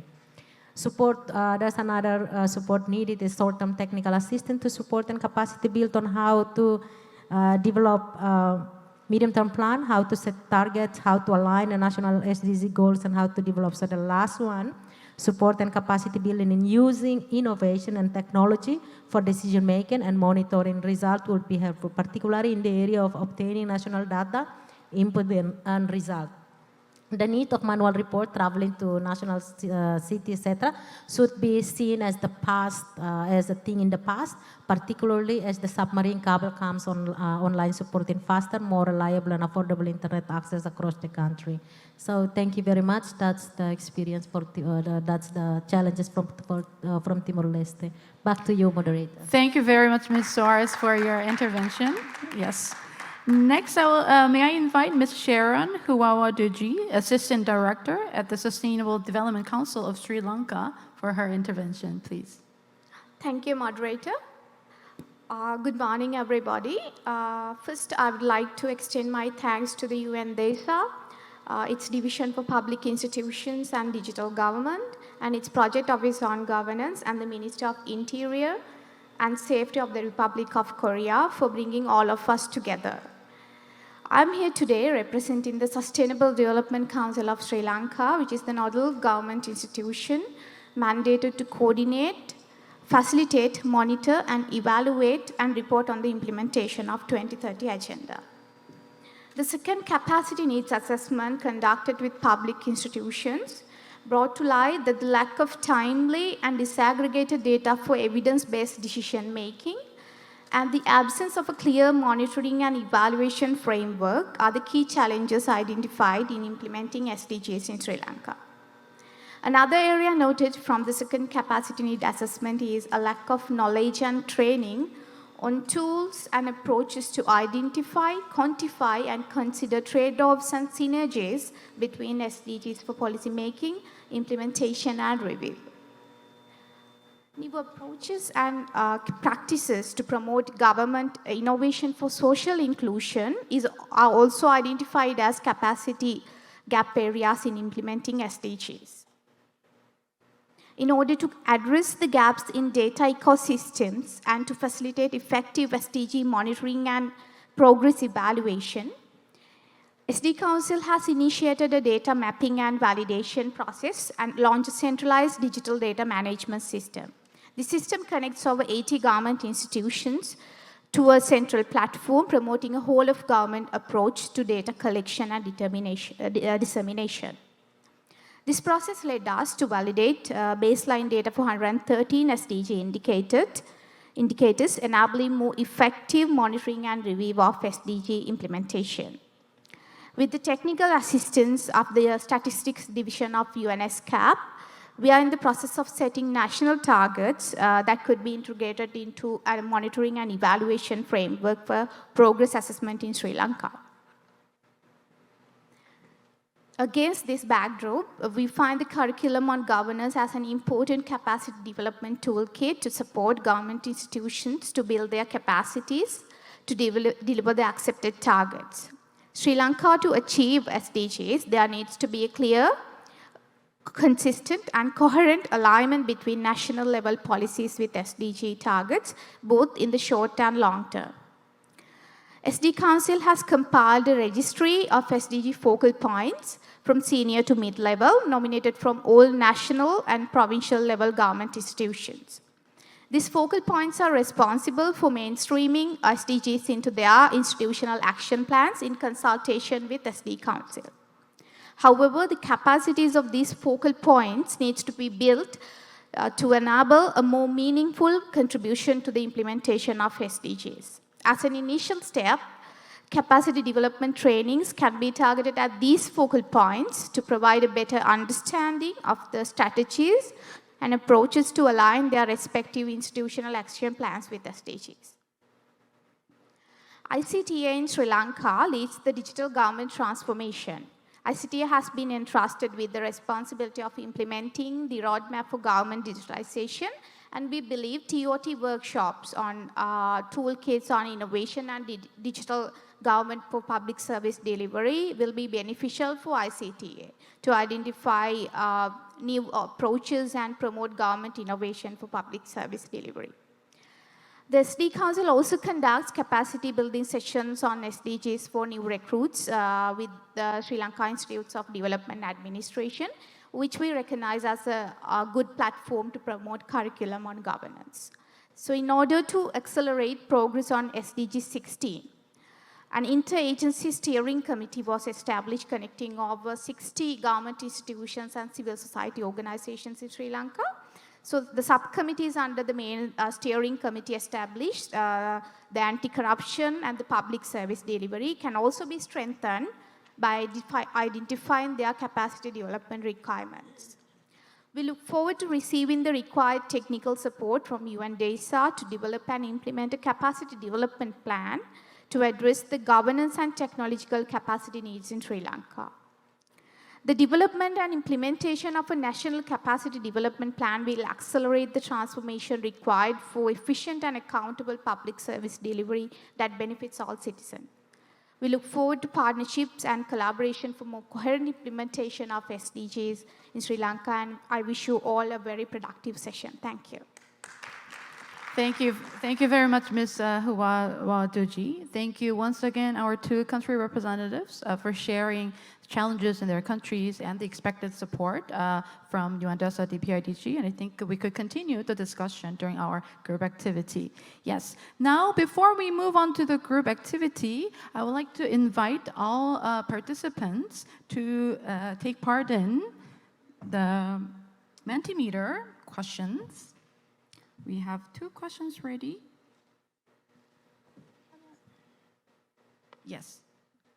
Oh, no, these are questions for all participants to answer on the Mentimeter.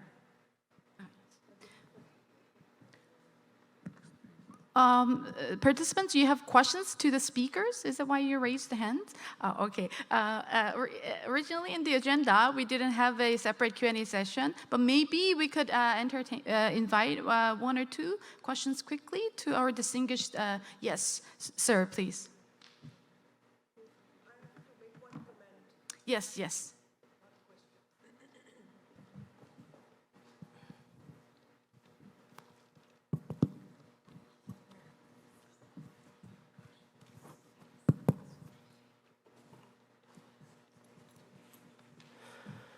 Thank you so much. My name is Daud Mumme from Ethiopia.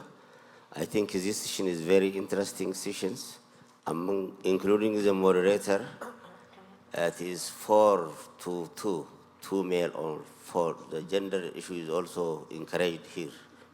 So my question is for Sri Lanka. I think as a member of assistance for the Sustainable Development Council, what best practice of you for interagency collaboration we take home as an assignment? Because SDG needs partnership and collaboration among multi-sectors, is even within the government institutions. So what best practice you advise us to take home and implement according to our context? Thank you for your interesting briefing. Thank you. I think we had, okay, yes, please.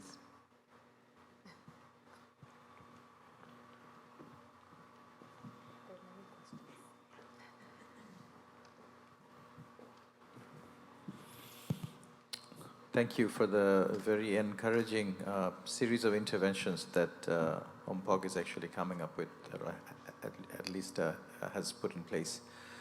A quick question on the modality of capacity building of public servants, perhaps.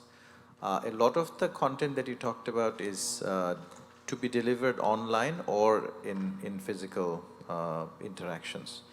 Now, is it possible to even catalyze further interaction based on this curriculum, based on many of these? Because what I have seen through the perhaps a decade plus of capacity building exercise that we have done in Bangladesh is that often the internalization of this content happens through practice and not in classrooms or not in just interaction in online or offline sessions. So what can DESA do or UMPOG do to actually catalyze more practice, mentoring of that practice, and perhaps even assessment of that practice by applying the knowledge and the curriculum that you're creating? Thank you. Thank you. I think there was one comment from, yes, please, Madam. And then we'll invite our speakers to answer the question. Well, thank you very much once again for giving me the opportunity to say. First of all, I just want to comment that although all sessions are very interactive, very nice, but what I love about this session, that every speaker was very short, relevant, and focused. I think they need a huge round of applause. And yeah. Of course, now we all know each other. I'm from Pakistan, Rumina Khurshid Alam. I'm heading the task force of SDGs in the parliament.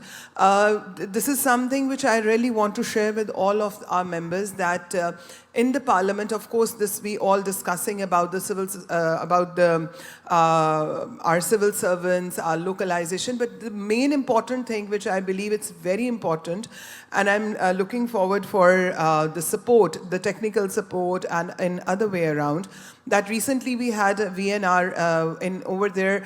We had a great discussion about the twinning of the Sri Lanka and Pakistan as well, and other countries. But of course with that, but I believe it's very important to engage the parliaments, the parliamentarians, because from where the policies come, where the civil servants, they, of course, we come up with the legislations, we do engage the localization, because of course the people from the parliament, they are the ones who know the pulse of the people, they are from the people, by the people, and because of the people. So what I request that we need to come up with a group, UNDESA can help us a lot, because this is all Asia Pacific region. Yes, we do have a political instability most of the times, but when it comes to the parliament, the mechanism, because of course in 2-3 days, 4 days, we discuss about the pressure groups.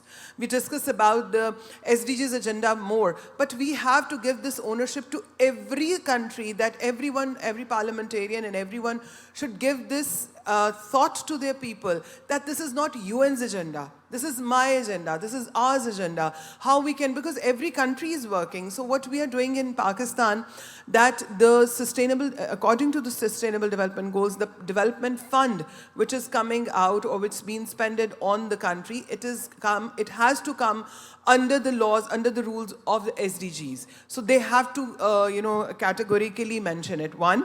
Another thing which I'm very much impressed by the curriculum setup. So what I have done, that I've requested to the engineering councils and to the schools, to the universities and on the colleges, because we need to feed it's okay, like, we have to understand the technological gaps, the digital we are talking. Now, I think it's more important to educate our school children. We have to come up with this thought that this curriculum should come into the school level, that how they have to grow gradually. So this what I just wanted to say, and I'm looking forward from this. In this way, we would love to host in Pakistan as well, because Pakistan's parliament is I'm sure maybe other parliaments have, but we are the first parliament who's having the dedicated volunteer team of the parliamentarians who are having the task force. So I think this can also be a good practice which parliaments can, we can engage with this responsibility, and along with the UNDISA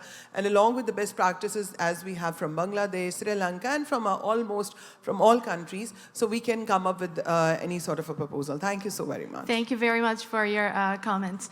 Due to time constraint, we will move on to the answering session. We'll also have the second part of the session where we will be interacting with our distinguished speakers as well. So first question, may I invite Ms. Huawa Duji for your very brief intervention, please. I think first question was, yes, addressed to, yes. Thank you very much for a very interesting question. Just to answer the fact that I think the cardinal principle behind the SDG 2030 agenda is leaving no one behind. So we always need to follow a very inclusive, participatory approach in our works, in our commitments, and in our actions towards implementing the 2030 agenda. At the Council and in Sri Lanka, we always follow this concept. Like, for an example, we have SDG 16 steering committee. It includes around 60 government institutions relevant to implement the SDG 16 targets. And we did not stop there. We always wanted to promote a participatory approach, so we invited all civil society organizations in Sri Lanka.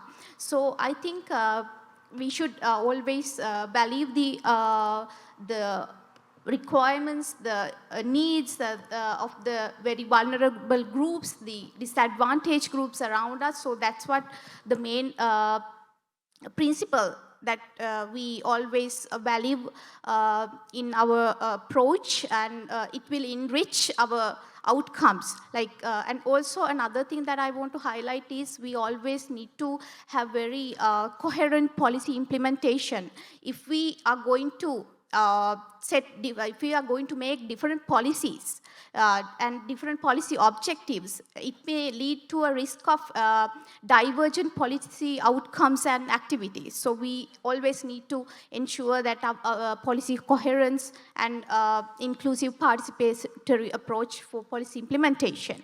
So, and this session, this symposium also enabled us to learn many best practices. One of the key takeaways of this session is that the Bangladesh, I think they explained that how they invited the private sector for education curriculum development. So at the council, we also established SDG private sector steering committee. The steering committee, the purpose is to engage the private sector to identify new areas, the collaborative areas to support the SDG implementation in Sri Lanka. So I'm planning to propose these kind of new best practices what other countries are following. So I would say that the most important thing is to always follow an inclusive and participatory approach in our way. Thank you. Thank you. Hope I answered your question. Thank you. Thank you very much. For the second question by Mr. Anil, and maybe also any response to the valuable comments from Ms. Ramina, any of our maybe UNPOJ colleagues, I think, could, yes, Robin, please. I would like to respond to Mr. Anir's question. So what we have been doing, I would like to give one example of what we have done. So this year we did the TOT for the National School of Local Government in Cambodia. And they have this roadmap. After we conducted 5 days TOT program, they made this the roadmap for next year. And what they are going to do is they are going to train their officers in their country at the local level.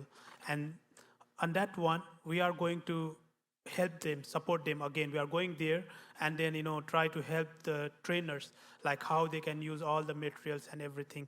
Not only that, we are going also to help them with the research and about like awareness creating and data collection. So they have this in the local area, especially local level, they don't have good data collection mechanism. So we are really trying to help them how to collect the data.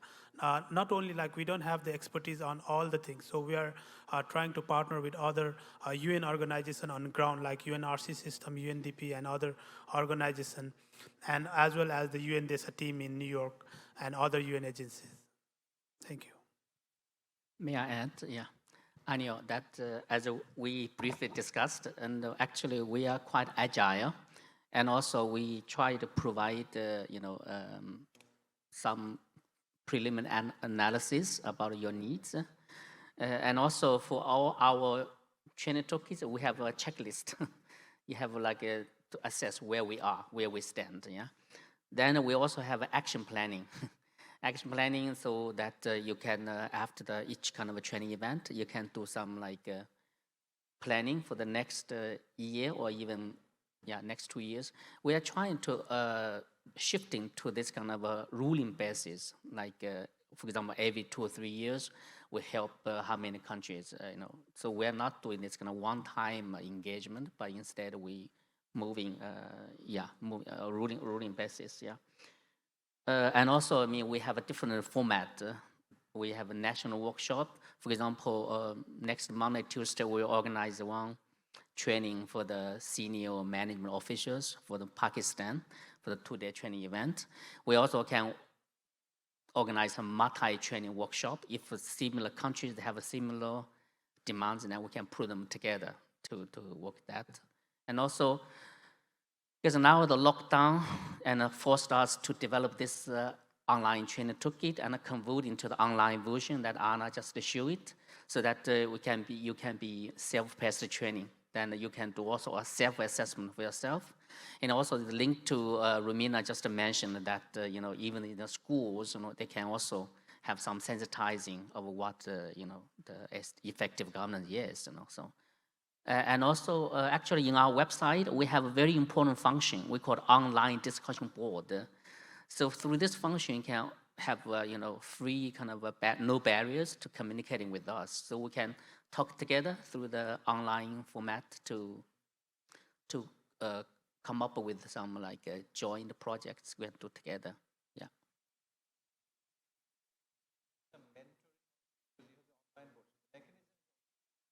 We can moderate the discussion, but we didn't receive any kind of like, we created this online discussion board 6 years ago, but we tried to use this platform as an interactive tool. So if we receive your questions, we can answer. If the expertise is beyond us, we have many good experts like from OECD, from World Bank, right? We can also invite them to, because UN is like the most unique advantage is that we could be like a platform to help to connect you with other agencies, with the private sector, with academia. So we have this function, yeah. Thank you. Yes. Oh, may I kindly suggest that because all our distinguished speakers, including our colleague, will be joining the group discussions with you to answer to your questions, so that we could also have some ample time for the activity if that is okay. Yes. Thank you for your understanding. Yes. Yes, then very briefly, please, yes. 1 second. Your question also was, how can we do, Mr. Anir, differently from online or in person to sustain the knowledge? We did in 2018 a very good workshop, peer-to-peer review, not peer-to-peer lessons sharing from SEED's development states in Sri Lanka. So that peer-to-peer learning is another modality that UNPO has been conducting, and is very helpful to sustain and share and learn the experience. It's another way of learning. Thank you. Yes, thank you. We'll be happy to address any further questions you may have on the floor during the coffee break and the rest of the session. Thank you. Can we go back to the Mentimeter screen, please? I see one of the participants has already entered the answer. So could you kindly use your laptop or mobile phone to go to www.menti.com and enter the code 7233357 to share your responses with other distinguished participants. The first question is, what are the key governance challenges and capacity gaps in implementing the SDGs in your country and organization? We would like to invite participants to share your thoughts, your experiences. So far, the inputs that we have received include decision-making, government coordination, investment for the SDGs, technical capacity gaps, fragmented institutions, monitoring and evaluation, and leadership. Okay.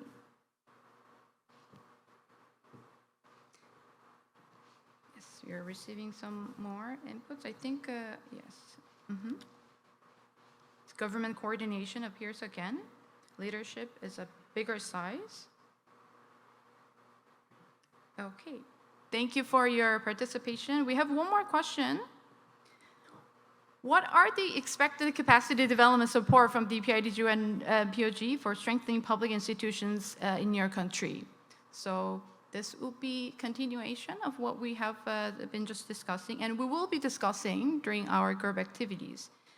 For this question also, please go to the menti.com and use the same code, 7233357, please.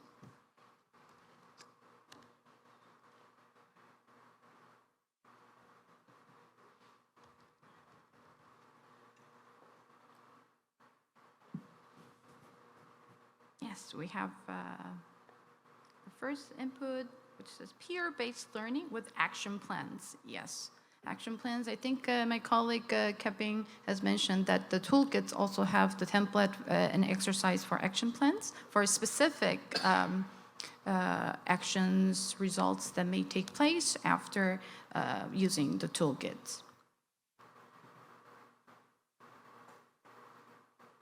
Foresight, Fourth Industrial Revolution, action planning, monitoring and evaluation of impact, leaving no one behind. Yes, we are receiving. Thank you very much for your inputs and participation. Some more inputs. Training of government leaders, local leaders, yes.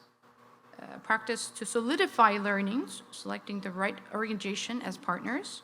Need the right approach to engage parliaments more to create the national and international pressure. Thank you. Thank you very much for your inputs. Now we'll be moving on to the group activity. And while what you have shared here and what you'll be sharing about your capacity development support request, while this will be helpful for us to better understand your capacity development needs, to request the capacity development support from UNDESA DPIDG, countries are invited to write a letter of request to the director of DPIDG of UNDESA, Mr. Zhuangju, to send the request for further discussion. This is for your information. So the UNPEN website is the website where you can access the toolkits and other capacity development materials. And then unpen@un.org is where you can send the request, the country request for capacity development support for possible collaboration. I hope this is helpful. Now we will start the group activities. As you can see in the screen, there will be 5 groups based on 5 toolkits from the curriculum introduced. So the first one will be on the national to local, effective national to local governance, and the second one will be on government innovation for social inclusion of people in vulnerable situations. Third one will be on risk-informed governance, and fourth one will be on changing mindsets, and fifth one will be on innovation and digital government for public service delivery. So. Each group will have a discussion based on the checklist and assessment tools from each toolkit, and one of our UNPOG staff will be also facilitating the group discussion. Each group, when you meet, please select one rapporteur from each group, from the participant, to present the summary of group discussion for reporting back after our activity is finished. Each rapporteur for each group will have 3 minutes to report back. Now it is 11:35. I think we were a little bit behind the schedule. We'll have about 30 minutes for group discussion until 12:05, and then we'll have around 10 minutes for sharing the reporting back. So distinguished participants, here at the table is the group 1, and there is group 2, as you can see on the tag, group 3 on the back, 4 and 5. Please choose the theme of the toolkit that you're interested in to take part in the group activity, and we'll start the group activity right away. Thank you very much. Thank you very much once again for our distinguished speakers. Thank you.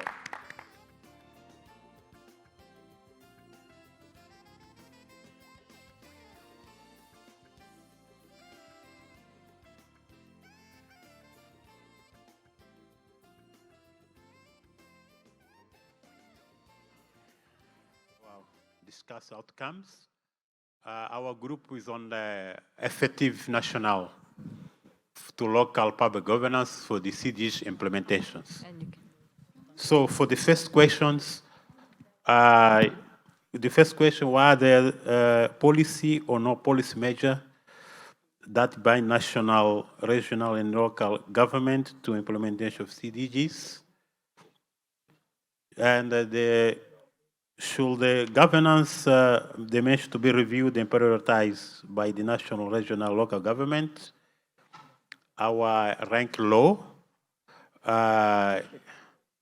because you think we have, the issue is the implementations. So we have sound policy framework legislation, but of course you need implementation. Also, which action I think we should be taken? You have to strengthen the, national mechanisms, resource mobilization as well. So that's the first question. The second one is regarding is an effective management of this system in place for monitoring, evaluation, and reporting of CDGs? Yes. Yes, we think is a high priority for us, but you need actions to, action to digitalize the system, provide the capacity building, and also data sharing. For the third question is regarding to what extent is the two-state agenda aligned to law, policies, and programs at the local, regional, and national levels. Just keep in mind that our group is formed by national, let's say at the national level. So you didn't discuss on the local and that. Yeah, you focus on central level. Could you briefly summarize your points, please? Yes, thank you. So, and one aspect that's important to is this For the last question regarding the policy and planning process, you need those CGs to have ownership. So it's important to have these CDGs globally, but it's important to have national ownership, the country ownership, it belongs. That can easily facilitate the implementation. Thank you for listening. Thank you very much. Thank you very much for sharing the group discussion of session 1. Now I move to group 2, which is on the training tool and government innovation for social inclusion of people in vulnerable situations. May I invite the rapporteur, please? So may I ask for your kind attention to the rapporteur of Group 2 to share the insights, experiences, challenges shared from Group 2. Thank you. Yes, please. Thank you, moderator. Good morning, ladies and gentlemen. Presenting on behalf of Group 2, we were looking at government innovation for social inclusion of people in vulnerable situations. So on the point of preparedness and general assessment on challenges, we identified a number of things that are best practices, but also challenges. I'll start with the challenges. Okay, I'll start with what's going on well, what's working. There is proper infrastructure. There are ministries for specific vulnerable categories. In most of the countries, there are ministries of gender, ministries of persons with disabilities, and so on. There is also appropriate national policies that have mainstreamed issues of social inclusion and also issues of intersectionality.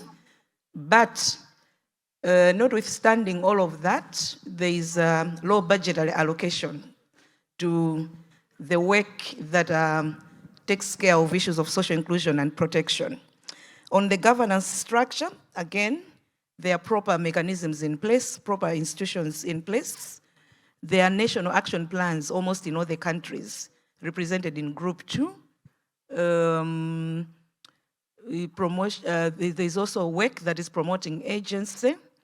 But the challenges are transaction costs, administrative inefficiencies, coming to leveraging on digital government and frontier technologies. In most of our countries, there's limited accessibility of internet, particularly for people that are living in our rural communities.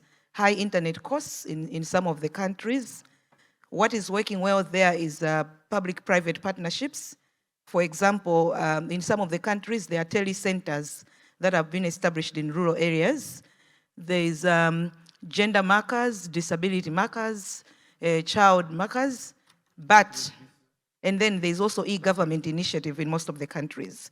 The major challenge and limitation is low budget for these things. On financial constraints, what is working well is that the budget, at the level of budgetary allocation, they try to disaggregate and allocate to the vulnerable categories. However, this is affected by corruption, illicit financial flows. On monitoring and evaluation, there is existence of proper infrastructure, national statistics offices that are supposed to be collecting data in our countries, but the challenge is limited coordination and linkages. For example, data at the police is not linked to data in our judiciaries. There's limited disaggregation of data and poor collection of data. No wonder. I think one of the SDGs on gender equality, like we heard from the first day, doesn't have reliable data, I think from the presentation that was made. On public trust and protection of privacy, there's proper infrastructure in place. We have independent judiciaries. In some of the countries, the right to privacy is even entrenched in the constitution of those countries. There's cyber protection laws, but the challenges are lack of legal based protection in some of the countries. On networking and regional and international cooperation, there's a lot of networks that are there, established regional, international, The main challenge on this, and which is cross-cutting, is contested concepts. To date, it appears there's no agreement of whether we should use the word vulnerable, whether we should talk about social inclusion or social inclusion and protection, and also some specific groups, there's still contestation as to whether they are vulnerable groups. The example that we gave on this table is the question of LGBTI. In most of our contexts, this remains a contested issue, whether they are a vulnerable category or not. Until and unless those are resolved, they tend to hamper the progress that we can make. So I think these are the reflections on Group 2. Thank you. Thank you very much for sharing the group discussion of Group 2. Now I move to Group 3, which was on risk-informed governance and innovative technology for disaster risk reduction and resilience. Yes, Mr. Repertoire, please.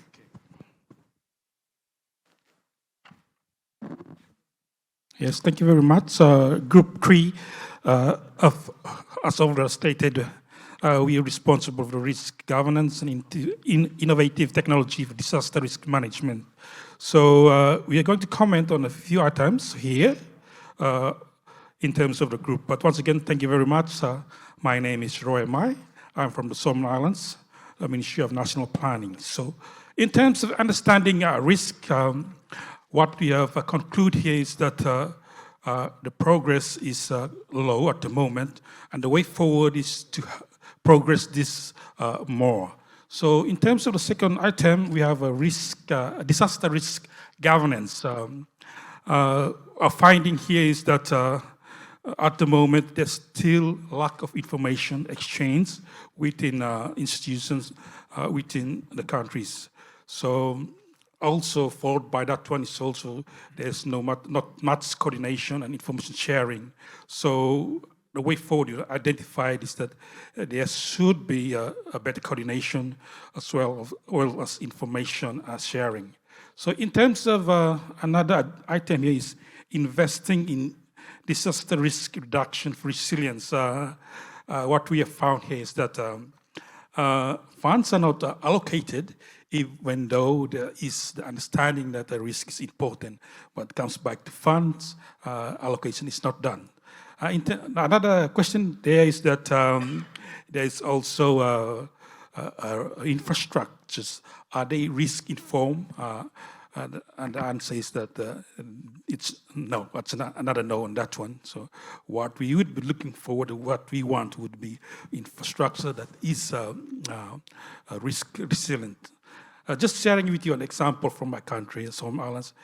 Tuesday when we were here, there's an earthquake there of 7.3 on a Richter scale. Unfortunately for me, the office of the planning office collapsed. So for the next 3 weeks when I return home, I'll be resting at home until it's repaired. Yeah, thank you. What's another one? Yeah. Enhancing preparedness for effective response to better recovery, rehabilitation, and construction. What we have found from our group is that even though there are policies in place, plans in place to do this, the budget part of it or the finance part of it is still a problem.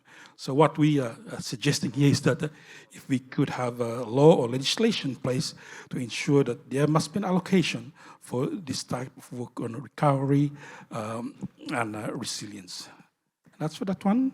The next one is... May I kindly ask you to briefly summarize? Okay, sorry. Okay. Please, yes, institutional framework, they are there but need to be strengthened. Policy institution on DRR, they are there but need to be strengthened as well. In terms of institutional coordination engagement, we have identified the institutions but also need to be strengthened as well. In terms of gender and DRR, this need to be improved as well. So I think a recommendation here from Mongolia is that it's also important that we have a communication on how this risk so that the public is aware, everybody's aware, makes the understanding there and the implementation will be much easier. Thank you very much. Thank you very much for sharing many very insightful discussion points. Thank you. Now I move on to Group 4. Group 4 on training toolkit on changing mindsets in public institutions to implement the 2030 agenda. Yes, Thank you Madam for the Rapporteur. Yes. opportunity. I represent our group 4, and I'm happy to say that it's a mixture of all different kinds of culture and RIPs from around Asia and Pacific. Okay, so we were tasked to talk about leadership and, and changing mindsets. So our discussion really focused around the barriers or issues, and these are some of our thoughts. We tend to be bombarded with public pressure, and in order for us to have the support, we need to be more courageous. Secondly, it's important that we start integrating things, because we find that some of the issues can be disintegrating. So we think education is the key, by looking at the curriculum and basic education to changing mindsets. There was also discussion around being more reflective in terms of as a leader and trying to role model that throughout the organization and institution. In terms of not wanting to learn, and also it's important that we improve our literacy around digital stuff and so forth. Now, some of the, I guess, solutions and how we can ask for assistance in terms of capacity development from the UNPOG is that we would like to have more trainings around, say, systems thinking, design thinking, trying to move away from the linear ways of doing things, and as well as encouraging collaboration throughout the workforce or within, at the national level. And we believe that in terms of starting this, it has to come from the top. It has to come from the top in order to make change and push for change so that there's collaboration, and there's pretty much, working together and better understanding also, so that we reach certain outcomes from the process. So thank you very much. That's it. Thank you very much for sharing very insightful summary. Thank you. Last but not least, I would like to invite, the rapporteur of Group 5 on Training Toolkit on Innovation and Digital Government for Public Service Delivery. Yes, please. Thank you. This is Group 5, and Group 5 is about innovation and digital government for public service delivery. The rapporteur is Alan Muhereza from Uganda. We were given 6 dimensions to assess, and I will go one by one. The first one was on the legal aspect, and the team identified the need to develop and update the legal framework for digitalization, but also the legal framework needs to be implemented such that we regulate big technology and social media for protection of all the citizens. We also need data protection policy and legal frameworks. The other aspect was on technology.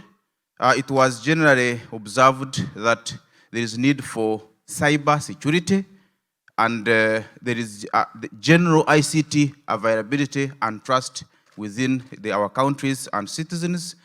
Then local and national innovations in ICT, such that the innovations and the ICT technology is owned by those nations.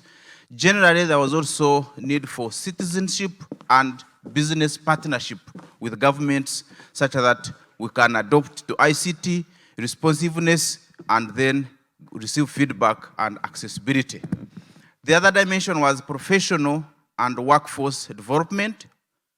In this, we looked at one, there is general low ICT skilling for public servants and citizens generally, and the teams recommended that we need to have open room for digital, the handwritings are also simple. Yeah, we need to have open room for digital talents in government offices. Then we also need to have public-private partnership for skilling and development of our technical staff within the government. On leadership aspect, it was generally agreed that we need commitment and understanding so that we can take lead in digitization and technological improvement. We also talked about strong leadership and direction from the PDMS office, the Prime Minister's office, from the Prime Minister's office, or top leadership, so to say, because we have government that have prime ministers and the presidents and ministers. Then we also talked of necessity for unified vision from the political, social, and economic spheres, then visioning processes in more all right. We also talked of need for uptake of leadership from UN public, it is public what? Public office of the UN on governance, such that when we come here and participate, this can permeate into our countries back home where we go.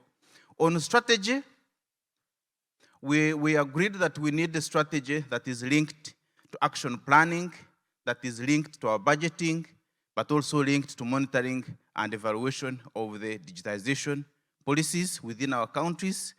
We also talked about need to increase citizens' awareness and use of digital platforms, including the elderly and the vulnerable groups. On governance, we agreed that...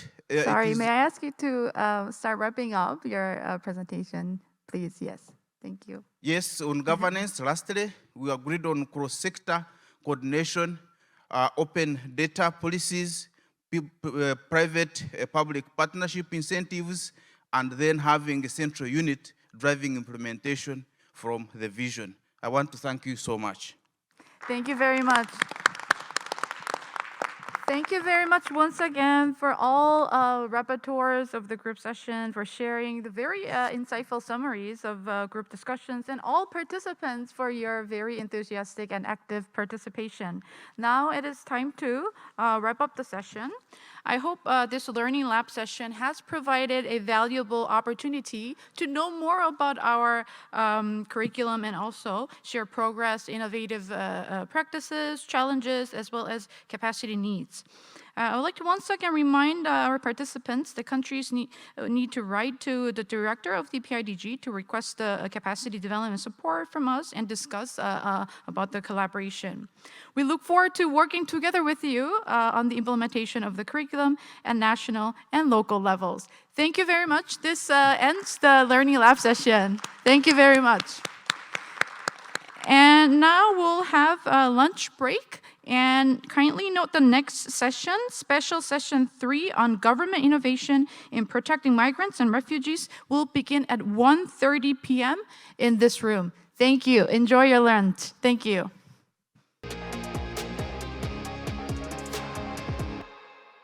Before we move on, inviting our moderator and speakers to the stage and also on the online platform, we would like to shortly show you our website where our news story is currently uploaded.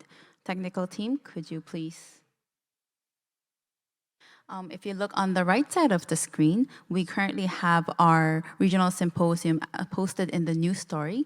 And if you access the QR codes and also the websites in front of you, you will be directed straight to our website so that you could also take a look at it. Thank you very much. So with no further ado, I would like to start our special session 3. It is my greatest honor to invite our moderator for this session, Ms. Hae Kyung-jeon, who is the representative of UNHCR in the Republic of Korea.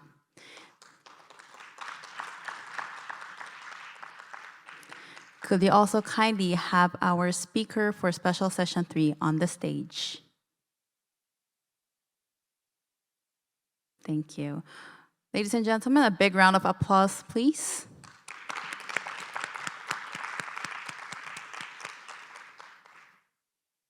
Ms. Jeon, you have the floor. Thank you very much. Good afternoon, everybody. I am very happy to join today. I am representative of UNHCR in Korea. I'm quite new. I landed here on the 1st of November, so I'm very fresh coming from Myanmar. And I am very happy to be here to moderate this session, which is very important for UNHCR, as you may know. And I am very happy also to see that many of the countries which are very generous host to many refugees are also represented here. So thank you so very much. Well, I mean, this is the third special session. As you know, I heard that you have had very good productive discussions earlier. You are coming out of lunch, so let's try to keep the presentations to time so that we could have an interactive discussion. As you well know, this special session of the symposium is on the government innovation in protecting migrants and refugees. During this session, we will mainly focus on the integration of forcibly displaced people and how innovation from all levels of society has helped deliver integrated services to migrants and refugees. The discussions we are about to have is critical and very timely today, as in the world, we estimate that some 103 million people are forcibly displaced worldwide due to conflicts, violence, climate change, human rights violation, and other motives. So sharing your insights, your experiences, your challenges through an occasion like this is of utmost importance because displaced people need the support and protection of all of us present today. And for the SDGs, of course, it's important that nobody is left behind. And as such, I mean, of course, UNHCR is the mandated agency that we work with the refugees. And also, I know that the IOM colleagues are present today and presenting today. So it is a very good kickstart of this session. Let me introduce the speakers of the panel today. I have to go through the list that I have, although I have my colleague here next. First, we will hear from Ms. Gertrude Lano. She's joining online. She's the Senior Regional Migration and Development Specialist from the International Organization for Migration. And then also online from Portugal, Mr. Mario Ribeiro, Director of the Department of Migration Support and Assistance at the High Commissioner for Migration is joining us. Also, Professor Gertruda Usinska. I'm sorry if I am not pronouncing the right name correctly. She's the president of the Polish Social Insurance Institution. Who could not join us today, but she shared her recorded presentation. And last but not least, very fresh here, next to me is Mr. Geoffrey Wafula Kundu, Migration Program Coordinator at the African Union Commission. Thank you for coming all the way. So the session today, we will first listen to each of the speakers' presentation, and then we will have an interactive discussion for about 20 minutes before we wrap up. And for effective time management, I would like to ask the presenters to keep to 10 minutes the presentation. So without further ado, let me welcome Ms. Lano online. If we can connect her, over to you. Thank you. Hello, good afternoon. Can you hear me well? Very well, thank you.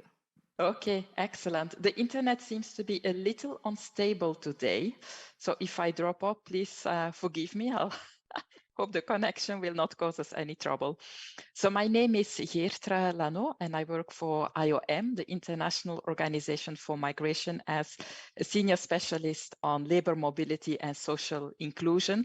I'm very happy to be here virtually at a symposium. And what I would like to do is to draw a short picture on what are some of the key regional global migration trends. How does this sit with existing policy frameworks such as the 2030 Agenda, such as the Global Compact for Migration, and then look at digital innovation and how this can support and drive migrant inclusion. Could I ask if we can go to the next slide, please? Thank you. So in terms of global and regional migration trends, we know that migration is something that has always been there, and that is definitely something that will continue also to shape our future, and that for many different reasons.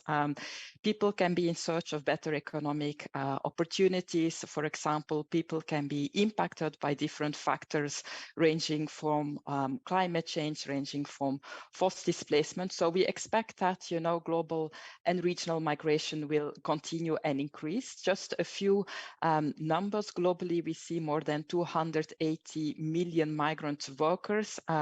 83 of them are from the Pacific.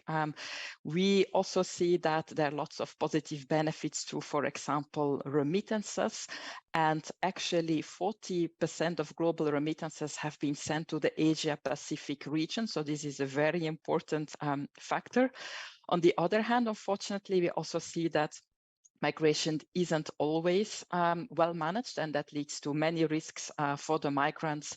What we see is 15 million victims of forced labor in Asia Pacific, for example. So when migration is not well managed, migrants often go through unethical recruitment. They even get into debt to pay recruitment fees. They might end up in, you know, situations of exploitation or forced labor. So on the one hand, we see migration as something very positive and as a factor for sustainable development for both the migrants, the countries of origin, the countries of destination. But these benefits are not automatic. We really have to ensure that migration is well managed, that migrants are well protected in order to reach those benefits. So we can go to the next slide, please. Good. So as mentioned, migration can be a very important contributing factor to sustainable development, but for this it has to be well managed, and actually there is a specific reference to that in the Sustainable Development Goals. SDG 10, you're probably familiar with that, focuses on reducing inequalities, and within Goal 10 there is a specific target, 10.7, that refers to the need of international cooperation for achieving safe, orderly and regular migration. So for us, that is a very key target, but even if you look at other SDGs, we see that there are references, for example, to ensuring everyone's equitable access to services such as health, education, decent work, legal identity, regardless of their migration status. So this is a very important reference in what is the Sustainable Development Goals, the 2030 Agenda. We can go to the next slide, please. So until recently, we didn't really have, let's say, a global framework that looks at migration, and this is probably different from what other speakers will mention related to refugees. But for migrants, the first intergovernmental negotiated framework covering all dimensions of international migration was only adopted in December 2018, and this is the Global Compact for Migration. And this Global Compact for Migration is designed to support international cooperation on the governance of international migration. Of course, migration involves many different countries, and we have to work together to ensure that migration can be safe, orderly, and regular. And this is why the Global Compact for Migration was adopted. Within that Global Compact for Migration, in short, GCM, you will see a whole series of objectives that altogether would contribute to better management of migration, safe, orderly, and regular migration. So the Global Compact of Migration really concretize what do we mean with the Sustainable Development Goals, target 10.7. And I wanted to highlight one specific objective in the Global Compact for Migration that links to empowering migrants and societies to realize full inclusion and social cohesion. And I think that's the most relevant for us today as we're talking about migrant inclusion. Thank you, and we can go to the next slide. Okay, so now I'll continue with explaining a bit IOM's position, work and priorities around social inclusion of migrants, and more specifically looking at the factor of digital innovation, digital transformation, and how that can impact migrant inclusion. So for those who don't know IOM, IOM is an agency related to the United Nations, and we were established in 1951, so many years ago. And our vision is that migration can benefit all if it's well managed. And within that, in our strategic vision, we also look at the broader concept of migrant inclusion and how can we ensure that migrants are well included and that their well-being is respected. We can go to the next slide, please. Good. Before zooming into these factors of digital innovation and how that can impact migrant inclusion, I wanted us to also understand what we mean when we talk about migrant inclusion, because for us, there are many different factors involved there. There are economic factors, which would include things like, employment, income, maybe the ability also to meet different needs. There's political aspects linked to migrant inclusion, which is, the way migrants can understand and also feel included in important political issues in destination countries. There's social aspects linked to interaction with a host community. There's linguistic aspects, of course, very important. Ability to communicate goes back to also linguistic factors, being able to speak, to understand the language of the host community. The psychological factors, really the feeling, the sense of belonging that migrants have in the host community, and simply navigational factors. How do you manage to navigate the system? How can you make sure you can, see a doctor if you need, if you have a problem? So these are all different aspects that link to migrant inclusion. And it's important for us to reflect now how social innovation can foster migrant inclusion. We can please go to the next slide. Thank you. So from IOM side, we have an initiative that is called DISC, and DISC stands for the Diversity, Inclusion and Social Cohesion Initiative, and that's a global initiative under which we want to build capacity and support our member states, governments, and other relevant partners to learn and develop new strategies and interventions to promote full migrant inclusion and social cohesion in host societies. So for this, there are different elements in the approach. There is a knowledge hub. There is, of course, different stakeholder cooperation initiatives. There are many tools that have been designed to support governments and other stakeholders in facilitating migrant inclusion and social innovation. And within this initiative, we've also zoomed into particularly the aspects of digital innovation and digital inclusion of migrants. We can go to the next slide, please. Okay, so an example that I wanted to share with you is the Migrant e-Inclusion project, and this sits within this broader framework of our global initiative on diversity, inclusion and social cohesion. And with this project, we aim to enhance capacities to innovate and to facilitate inclusive digital solutions within the work that we do as IOM vis-à-vis migrants. For example, IOM is very much engaged in migrant training, pre-departure orientation. So how can we leverage digital solutions for that, but also more broadly in, programming policies for migrant inclusion and social cohesion. Can we go to the next slide, please? Okay, so what we see is that, of course, digital solutions can be very important to leverage migrant inclusion, and that's on many different fronts. Digital solutions for example, migrants' access to services, whether it is training, education, job counseling, language learning, digital literacy. There are many digital solutions for that. I also wanted to highlight, for example, access to remittance transfers. Digital solutions have really enhanced that, mobile apps that allow you to compare different costs for sending remittances. But beyond that, we see also digital solutions can help, for example, community-driven campaigns to counter misinformation, social mixing strategies, film screenings, etc. Going to the next slide. Thank you. Can we see the next slide, please? Thank you. We did learn also. Yes, I know there's only 1 minute left. I believe this is my last slide. I hope it's okay. Yeah. Okay, so no, please go back to the previous slide. Yeah, so there are some lessons learned from that. So digital solutions, digital innovation have enabled access to services to those who were previously hard to reach, but those benefits of digital innovation are not equally distributed, and many migrants actually lack access to connectivity, access to certain digital devices or digital skills.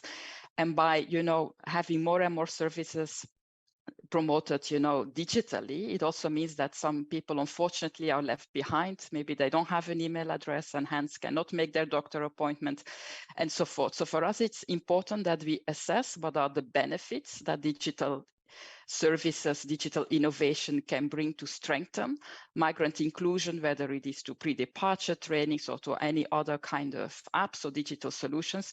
But at the same time, we have to very critically assess what are the risks of digital exclusion and how can we mitigate those risks.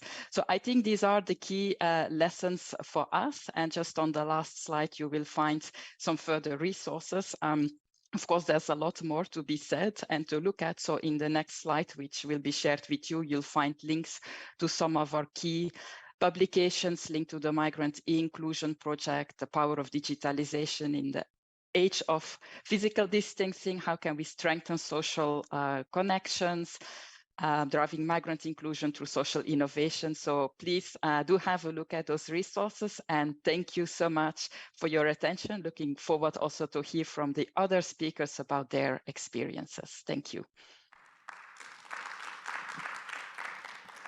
Thank you so very much, Ms. Lano, and sorry for rushing a little bit. This is the very bad task I have today. So let's try to keep, and the next presenter is Professor Udzinka from Poland. We will have a pre-recorded message from her over to the organizers. Thank you.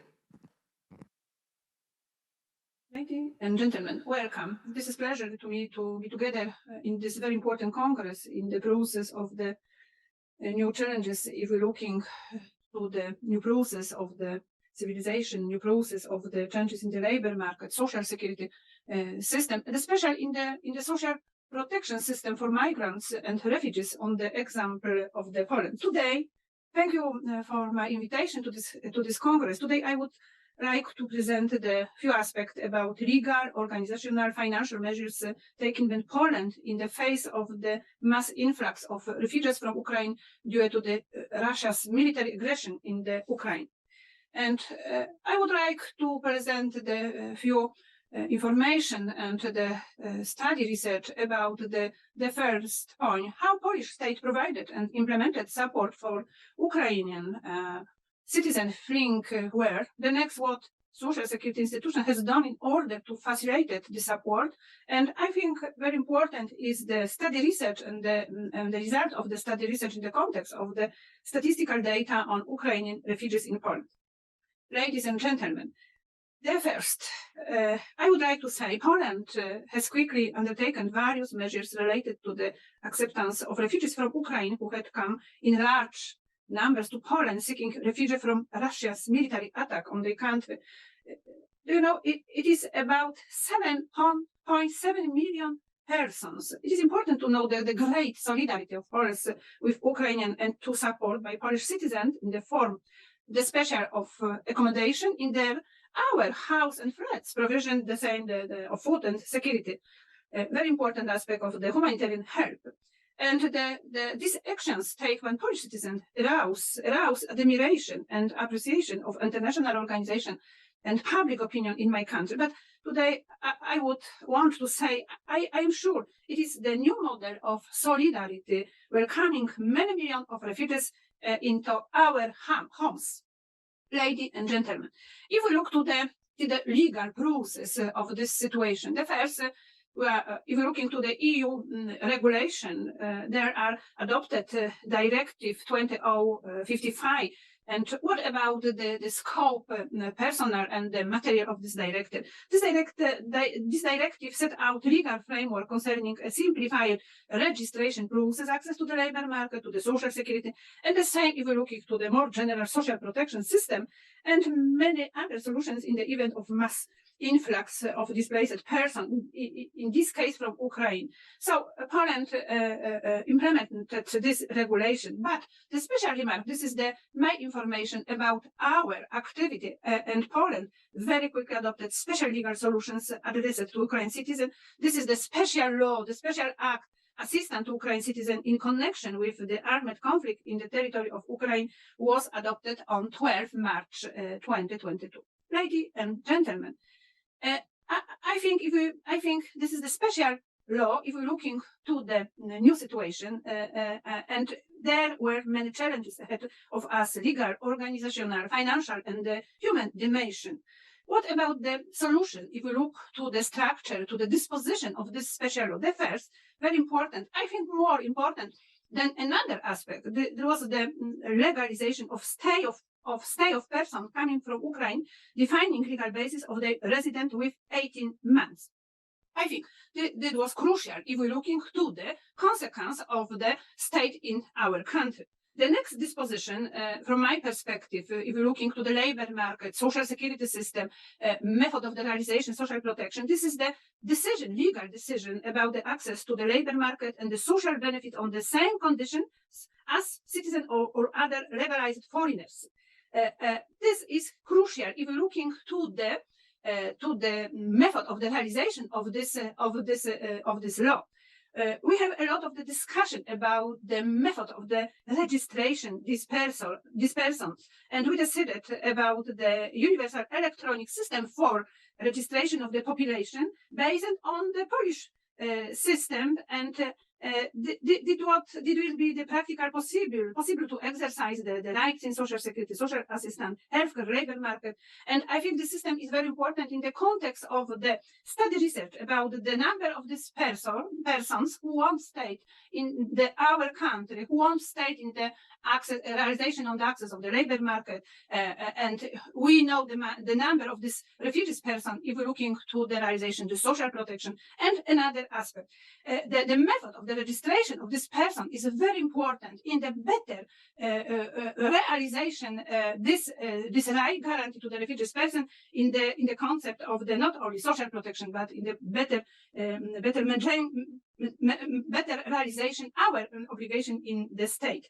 Today, if you're looking to this method of the registration, we know the number of this of these persons, the structure, and so. Do you know Poland population before 24 February this year, there was the 38.3 million people. Now there are over 40 million of us. This is new situation. And so what about the statistical data of refugees? The first information is the 7.7 million Ukrainian citizens arrived in Poland since 24 February, with 5.9 million deported. Our 1.5 million Ukrainians were assigned in the PESEL number. I think this is very, very important. This is the number of these people who want to stay in Poland, who want to take the right to the labor market, who want to take the right to the social protection. Very important is the information about the structure of refugees. This is, if you look on this structure, this is the 41% children, and the 46%. This is the woman age 1865. This is the age of economic activity, and so about 4%. This is the person age 65 and more. Ladies and gentlemen, if you look at this statistical data of refugees, I want to say that the structure of refugees is completely different than now before. Most of them, this is about 87%, are children and women in the age of economic activity. If you look to the process of the realization of the access to the labor market, we're looking of this situation according to the special law. Ukrainian citizens have immediate access to the labor market. Employer must report employment of Ukrainian citizen to the competent labor office, and employer must also register such person for social security system in accordance with the Polish regulation. What about the statistical data of the person who want and who do this method of the realization, this access to the labor market? About 500,000 refugees are already working. This is over 50% of adult refugees work and pay in Poland contributions and taxes. I think this is the very positive aspect of this very difficult situation. And today I'm looking of this realization of the special law in the context of the access to the labor market. I think that this regulation allowed for a great progress in access to the business activity of Ukrainian refugees, and I think the special law removed the barriers to employment and business activity. Ladies and gentlemen, if you look to the special situation, I think about the access of Ukrainian citizens to family benefits from social security institution. I want to say that social security institution adopted very quickly the special law, and in one of the methods of this adopted of the special law, there was the decision about the preparing the special method of the access to our electronic platform. These refugees person are the right to take the application in the context of the realization the family benefit. The special law provided for access of Ukrainian refugees to the more general, to the family benefit and another benefit. What about the next point? If we're looking to the access to other benefits and services, so this special regulation decided about the access to the social assistant, and this Ukrainian refugees person are entitled to the social assistant benefits under the principle established in the special law. I think this is very important for people who have come Poland without any means of living. The same, this is the access to the healthcare benefits. The special law provided for access of Ukrainian refugees to healthcare benefits on the same basis, on the same conditions as for Polish citizens. And very important, if you're looking to the structure of these people, is the access to the education. The special law has introduced solutions that will make it possible to organize education and care for children and young Ukrainians, taking into account the necessity of participation, the process of the education. This is today, we have a lot of the question, we have the lot of the remark about the better cooperation between the member state and between the other institutions, including, I think this is very important, social security institution. What I mean about this better cooperation, I mean about the seminar, the exchange of information, the same access to the websites of various institutions, personal contact, and another. I'm looking the same to the financial support from the EU and other institutions. It is necessary to guarantee the social protection, humanitarian help, education of Ukrainian refugees. And so we received $20 million from UNICEF to refund child care benefits from social security institution for Ukrainian children. I think this is a very important aspect to support a lot of our activities. The social security institution in Poland provides accommodation for Ukrainian refugees. It is training facilities used by the several hundred Ukrainians. Ladies and gentlemen, thank you very much for your attention, and so I wish you a very good, very positive discussion about this new problem, new obstacle, and about the solution, what we need to do in the better cooperation and better exchanging of our information. Thank you very much.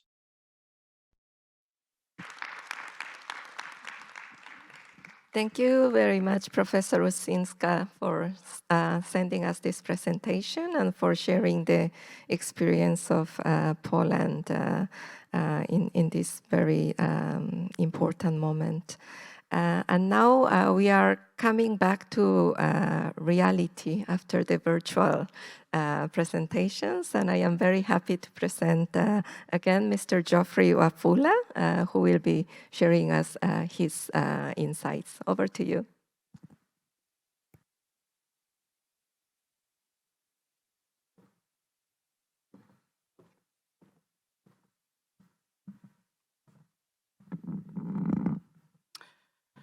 Thank you so much, Madam Moderator, my colleague, for inviting me to the session, and Excellencies, distinguished ladies and gentlemen.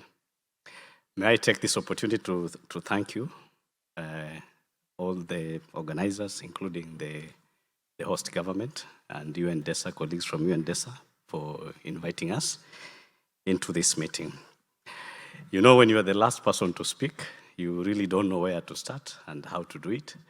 But I'll try to do as much as possible, my best, so that I represent the voice of migrants that are emanating from Africa. Basically speaking, when you talk about migration, you're speaking about people. And people is me and you. Migration and human mobility is about me and you. I usually say and tell everybody that there's nobody who can claim that he's not a migrant. At some point, all of us must have come from somewhere to be and to do what we are doing. So migration and mobility is also a critical pillar within the SDGs. My colleagues from IOM has clearly indicated specific SDGs, number 10, that speaks about the people and what we need to do to ensure that those who are vulnerable, those who need our protection and assistance in the category of either migrants or refugees are supported. Excellencies and distinguished delegates, I come from African Union Commission, which is a secretariat of the African Union that is composed of 55 African member states in Africa. And as a migration coordinator, my basic role is to support member states, the 55 of them, in terms of ensuring that migration governance is well coordinated, it's safe, and it's orderly. That's basically what we do. We also have a vision within the African Union, the Agenda 2063, that borrows heavily from the SDGs, the UN Agenda 2030, and the issue of people in terms of how they move from one point to another, either within the continent, within our member states, and within our different regions, whether south, east, west, or north, is of critical interest to us. I must admit I'll be very biased in my discussion. My basically contribution here is looking at the migration and human mobility. I have worked in the issues of refugees and asylum seekers. I was informing my colleague for many years. But my presentation will be basically looking at how do we support our member states in terms of ensuring that they work together in issues of migration and human mobility. Of course, migration and human mobility is an inherent issue and nature. There's no way we will stop people from moving. Whether we are going to build walls among ourselves, we put the security measures within our borders, people will find their way to move. Thank you. I'm not yet starting to present. This is just a recap. And as African Union, we are aware that at the end of the day, our people have to move. And the idea is to ensure that the mobility within the continent, within states, within the regions is safer, it's orderly, and it's regulated. That's basically what we need to do. So my presentation in the next 6 or so minutes will just take you through on how do we do it, which are specific key focus that contributes to the SDGs. We will look at how do we collaborate as member states within ourselves, and how do we collaborate with other regions as well You all know that all of us have migrants, either African migrants in your regions, the Asian and Pacific region, within the European, Americas. We also have the same people in Africa. So both of us are either sending countries, we are either transit countries, or we are either hosting countries, depending on the situation and the context that we are speaking to.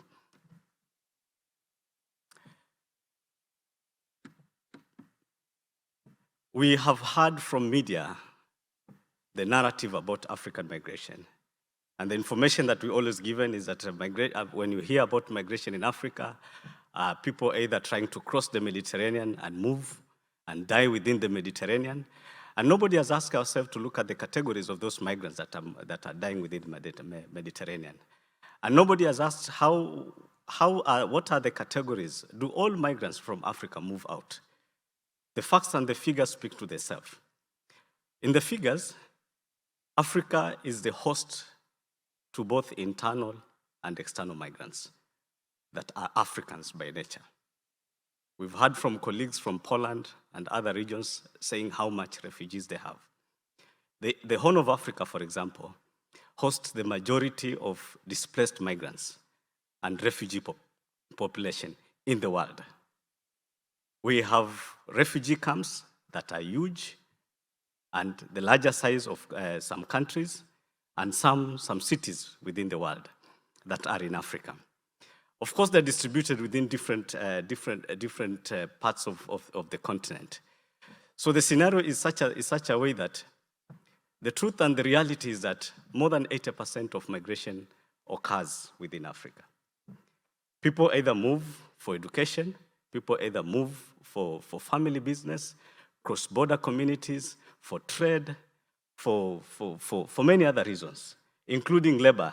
I'm a labor migrant in Ethiopia as much as I'm a Kenyan. And they do move from one point to another. But of course, we appreciate that there is also some percentage of Africans and other mixed migrants trying to cross the region into another regions, and we know the challenges that they go through. I've mentioned too that the migration situation in Africa is not only forced, but some is voluntary. We move voluntarily to other regions in search of opportunities for family reasons and other reasons that I've just mentioned. Of course, refugees and asylum situation is a huge issue based on the economical impact of the continent, and the situation, both the historical and the current, has made asylum and refugee situation a big issue that needs not only our attention, but also has an impact on how countries are supposed to implement the SDGs that we are speaking about. This is a map that shows how we are, and as you see, African countries are either host countries, they are the ones receiving countries, mostly in different parts. I'll use the Horn of Africa. There are people coming from Ethiopia, Eritrea into Kenya. Ethiopia is also a recipient of many other migrants within the region, and so forth and so on. The same thing, other regions of Africa are either host, transit, or probably the source of destinations of different migrants. So the situation is mixed. We still have displaced communities within the states, and we also have refugees that are mixed in nature. Refugees living from East Africa, they decide to move to the other parts of the region for better durable solutions. Allow me, Excellencies, distinguished delegates, to take you very briefly on what we do in terms of building coherence and partnership and collaboration among our member states. One, of course, is the issues of policy and legal frameworks. We try as much as possible to ensure that migration work is well coordinated. We also talk about technical support. There's issues of collaboration and cooperation through interstate dialogue, like what we are doing right now. There's issues of research and data that we work together with member states to ensure that we address it. And of course, last but not least, issues of interstate dialogue. I wouldn't go into the specific on issues of return, readmission, and reintegration.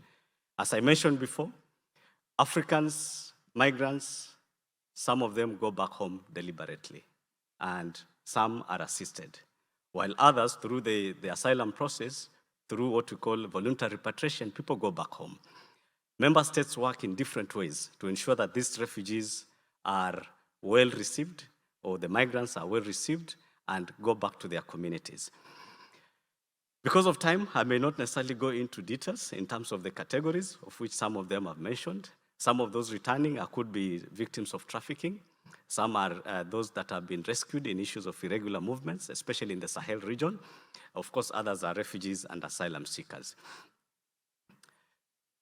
Final bit from my presentation is how technology can help management of migration governance, and particularly the triple R. One of the ways that I feel that, and we feel that is critical, is how technology as a tool within the SDG can support migration through supporting effective referral mechanism. That when we use technology, when refugees and migrants are returning, there is a way that we can support them in the integration process. Of course, the second bit is the issues of tracing and reunification, issues of data tracking mechanism, information sharing and campaign, and so forth and so on. I see my time is up. There's a lot that we do within the continent, but it's important as we gather here, we notify and appreciate the fact that migration governance is not a one region affair. We all need to come together. The COP27 has taught us that just like climate change is a big issue that we need to come together, migration governance is also something that we all need to work together to ensure that our people are safe, are regular, and are well coordinated as they move. I thank you so much. Thank you so very much, Mr. Wafula, and thank you for not making me to rush you. So thank you so very much for that. And now I hear that we can go back to the virtual world. I hear that Mr. Mario Ribeiro is online. It must be very early in Portugal now, so thank you so very much for joining us and share your thoughts. Over to you.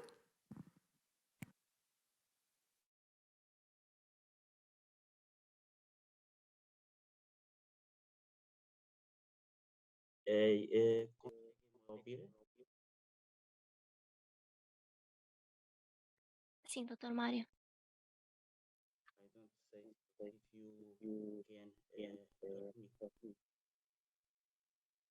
Dr. Mário está online.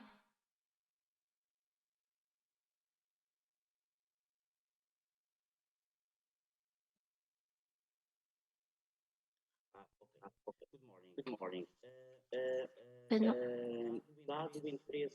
Within the interest in getting to know ACM, the High Commission for Migration, especially the department I'm in charge of, I will make a general presentation of ACM.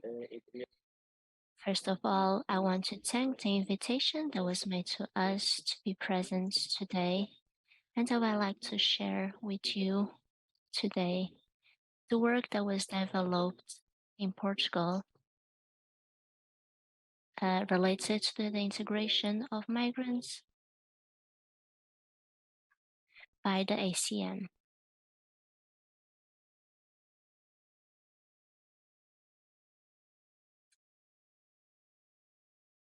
If you will, please. Yes, thank you. Some services are related to the integration of migrants, but before proceeding, allow me to introduce you to the context of immigration in Portugal. Portugal is a country with just over 10 million people. Foreigners correspond to almost 7% of the population. In recent years, the number of foreign citizens has been increasing. Foreigners living in Portugal come from Portuguese-speaking countries, particularly from Brazil and Cabo Verde, but also from the United Kingdom, Italy, India, Romania, Ukraine, and France. As mentioned, ACM's mission is to collaborate in the definition, implementation, and evaluation of public, transversal, and sectoral policies on migration, relevant to the attraction of migrants in national and international contexts, for immigrants and ethnic integration, and for the management and appreciation of the diversity between cultures, ethnicity, and religions. ACM's intervention covers immigrants, refugees, and Portuguese Roma people.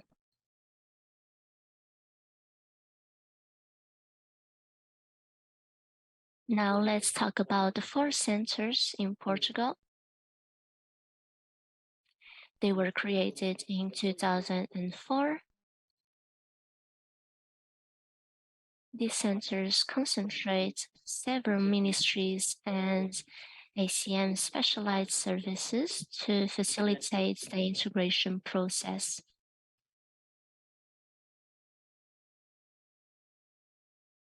Several of these mediators have a mediator role in order to facilitate the migrant integration. Several of these mediators also have a migrant background and as such are more aware of the difficulties that migrants experience. They also have language skills to, whenever necessary, provide assistance in the language spoken by the citizen. Since the resistance, these centers have performed more than 5 million attendances. In the last 2 years, more than 265,000 attendances were carried out remotely by phone and email and video call.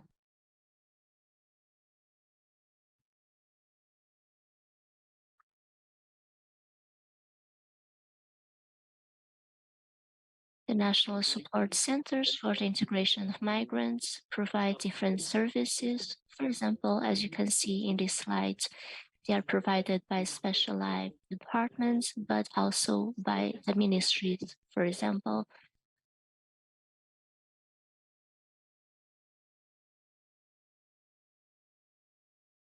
the represented services that are in this slide. In addition to support the work in these centers, there has been a phone support service for migrants. The migrant support line provides general information personally. This was a service created in 2003 and provides general information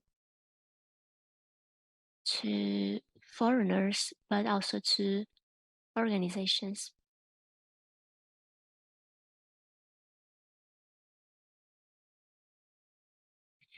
This service can be provided in 14 different languages and is available on working days.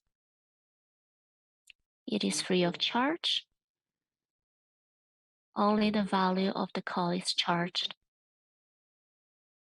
In the last 2 years of the pandemic, the migrant support line answered more than 142,000 calls.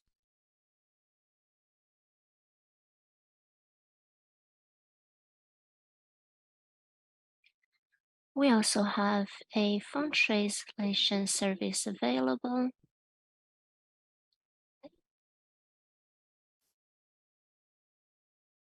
And also free of charge, it provides since 2006 translations.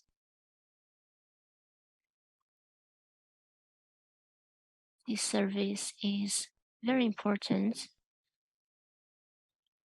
as it helps foreigners to get the desired information from the public services to minimize the language barrier that exists.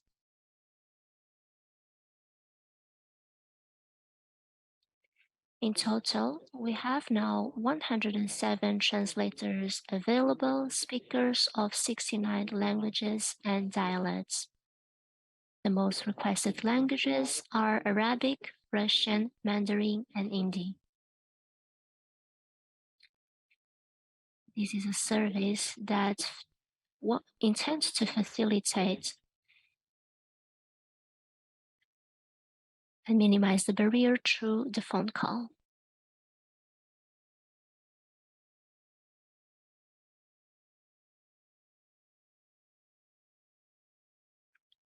These services form a network and they are formed by the local support center.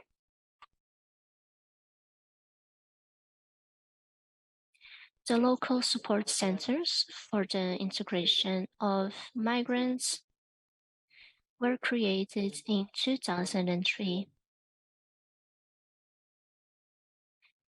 They have been promoting partnerships with municipalities, NGOs, and universities.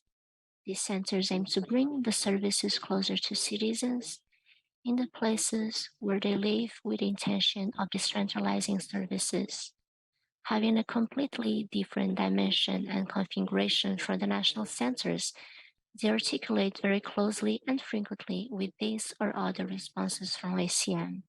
The local support centers provide their services in a physical specific space, but some of them travel to neighboring areas in order to support people who are unable to go. To date, there are 154 local centers. Some centers also develop cultural activities, informative, awareness-raising activities, Portuguese training, and joint intervention with other partners. The national centers and local centers can be complementary responses. The national centers provide specialized support and easy access to information. The local centers is more acquainted with the difficulties of the places where migrants live, as well as the answers that are available there.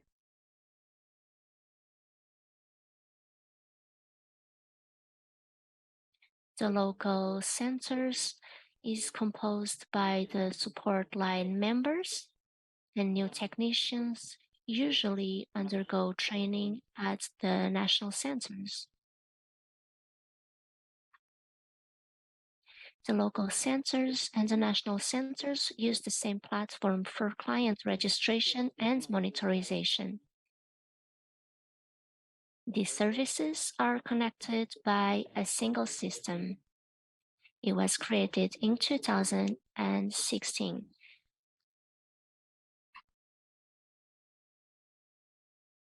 It is composed by the 4 centers, the national centers, and the 154 local centers, making it possible to follow the migrant integration process.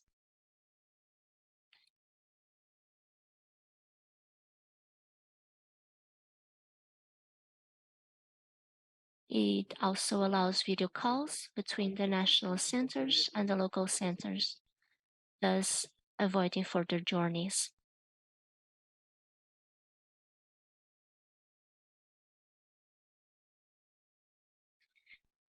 To better to get to know the migrants and to know their needs,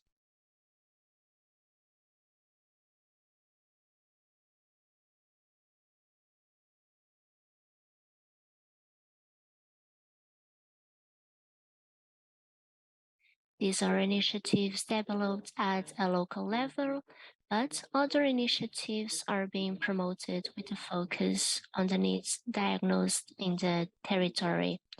This is the case of the municipal plans for the migrant integration, which gives municipalities the possibility of defining priorities, partnering along with local organizations. To date, 20 plans are being implemented, which includes measures related to access to services, housing, healthing, education, training, fighting against racism, and others.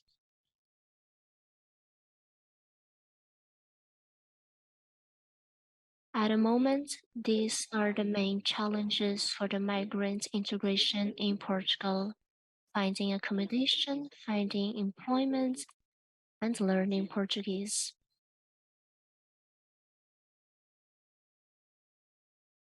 All of these challenges can find a solution within the municipal plans for the migrant integration, but also with the Portuguese host language program, which we are going to talk about next. The Portuguese host language program. It is one of the 2 initiatives.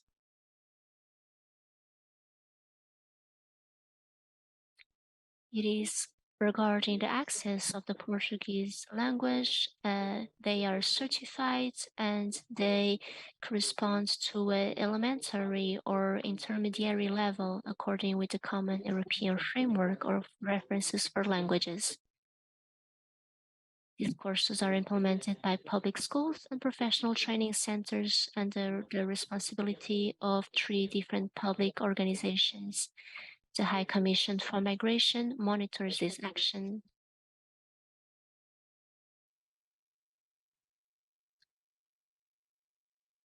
ACM also created an online platform as a tool for learning Portuguese.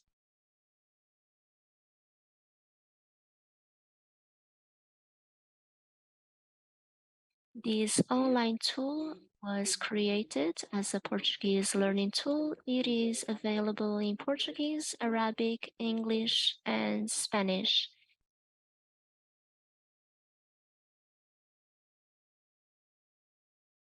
Mr. Ribeiro, obrigada. Can I ask to speed up a little bit? We need to wrap up soon. Thank you so much. bocadinho mais rápido.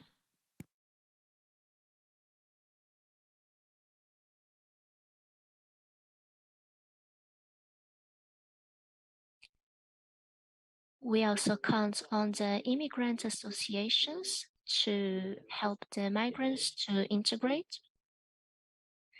There are more than 115 immigrant associations supported by ACM. Since the time is up, I want to let you know that all of these services have helping Portugal to help out migrants to integrate. And this work has been recognized national and international with a prize awarded by the United Nations for good practices in public administration. Since time is up, I want to invite you to get to know better our hosting practices in Portugal. Thank you very much. Molto obrigada, and sorry again, and many thanks, Mr. Ribeiro, for the very insightful presentation and the very interesting and important work Portugal is doing for your migrants there. So now we are at the end of the presentation stage, and I realize that we only have 11 minutes left. However, I think it was very worth the time to hear about the practices from the different presenters. Anybody who has comments in the room, please raise your hands. And then I also hear that we have about 60 participants online. So those of you who have questions, please write in the chat box. If I may ask the guest here, yes, over to you. Well, thank you so very much. I'm Ramina Khurshid Alam, Member of Parliament from Pakistan. As UNHCR and most of our other colleagues, they knew that Pakistan is the largest country who's hosting the largest number of the refugees from Afghanistan we are hosting. My question is from Mr. from Africa, Your Excellency, and from others from Portugal too. It's right that there are so many things which you have discussed about the refugees, how we can facilitate them and how we can look after them. Yes, of course, we know that we all are doing that. And what about those challenges which comes, if we talk about, so we have seen so many practices in our country as well, and in others too, that at the time there are some sort of challenges which the people, they start facing, and in which, the UN and different other organizations, they came for intervene, and sometimes it's been that those facilities been misused as well, and the countries those are hosting, the people, they're also facing so much challenges due to them that, like, if we talk about Pakistan, we are from long back, we are facilitating, hosting. And of course, as the number of the population is getting increasing in our country, and then the refugees.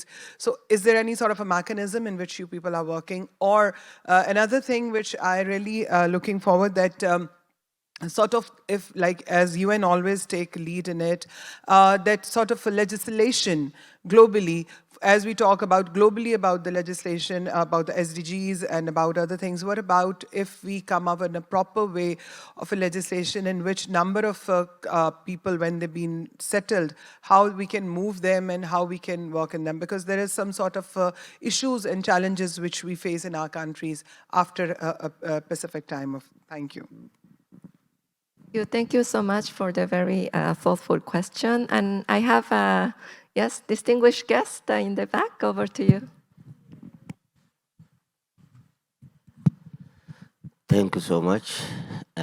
My name is Daoud Ali from Ethiopia. And this topic is very important due to the internal as well as internal transboundary displacements are very high now here in the Niger due to natural disaster as well as conflicts. So I would like to ask my friend from African Union Commission. I am also working for the National Red Cross Board member as a volunteer. There is a system of connecting the missed families in the Red Cross system. So what strategies is in place to use this system, not duplicating the efforts of not only helping, but also to connect the missed families? One is that. The second one is, my question is for all the presenters. Nowadays, there is escalating problem of refugees. So, would you think the system in place now and the management as well as the service delivered to save these refugees is cope up with the existing challenges of the refugees around the region? Thank you so much. Thank you. Thank you so very much for the very good question. Yes, distinguished guest, over to you. In the first. Good afternoon. My question is around remittance. I'm from the Pacific, and I must say that a lot of countries in the Pacific Island focus on remittance as a big source of GDP. And when we talk about migration, we're also looking at corridors between, let's say, the Pacific and Australia and New Zealand and US and Canada. And if we do the traditional source of remittance, the banks take a big chunk of the fee, and it takes forever for the remittance to move from one country to the home country. Of course, we are tapping into fintech solutions and using tech as a force of good. So is there any example or best practices that talk about remittance challenges that are met through fintech, especially in developing and least developed countries? Thank you. Thank you. Thank you so very much. I don't see any hands in the room. Yes, over to you, the first table. Yes, microphone. Yes, thank you. Do you want to talk? Go ahead. I mean, I'll follow you. Go ahead, sir. I'll follow you. My name is Anir Chaudhary. I'm from Bangladesh. I run the Aspire to Innovate program, which is the flagship digital transformation program of the government. I listened to first half of the presentation, so I had to go for a meeting with Mr. Ko recently, so I didn't hear the last half, but wanted to just talk about what we did in Bangladesh and maybe offer that as a potential for other countries. You know that Bangladesh hosts a large number of Myanmar's population called Rohingya. I mean, you know that very well because you just came from Myanmar. 1.1 million people in a small area. So one of the things that we looked at is skill development so that they don't become a burden to the host government or to the donors in the long term, because repatriation is not happening anytime soon from what I understand. So we looked at skill development using NGOs for developing handicrafts to be sold not within the confines of Bangladesh, but to other countries, because legally the Rohingya population cannot disrupt the local ecosystem. So we worked with the NGO called ActionAid, developed a capacity of women in the Rohingya community, involved the host community so that there is no conflict, to do the packaging of the products, and then sold them to an e-commerce platform, which was custom built for this whole transaction. So we sold them in Dubai and Thailand. And this product, this platform was then adopted in Turkey, Yemen, and Jordan for the Syrian population. The needs were quite different there because in Bangladesh, the Rohingya population are mostly illiterate, so they focus on handicrafts. In the case of Syrian population, they're quite well educated, so they focus on e-services, so they actually do a lot of freelancing. So now the version that is running in Turkey and other countries is actually focused on electronic services, not just products. So just wanted to offer that as a possibility because as the world becomes more digital and the displaced population, even the internal displaced populations, need that bridging of the digital divide. And innovative products like this will have to be developed for them, custom built to their needs. Thank you. Thank you. Thank you so very much. Another very generous host of refugees. So thank you so very much for sharing your experience. If Ms. Lano is still online, in the interest of, yes, maybe just last question, and then, yeah, shall we go to, yes, over to you. And I will close the questions. This is a very quick question. Yes, over to you. To our last speaker, he said that there are about 142,000 calls.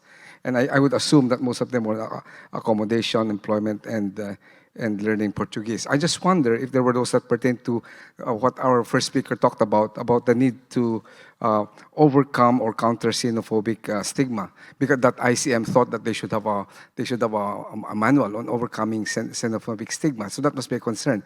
So I wonder about how many of the 140,000 calls included that. But perhaps I would imagine most of them were on accommodation, employment, and that xenophobic stigma, I think, is a very important point, which is the elephant in the room, I think. Thank you very much.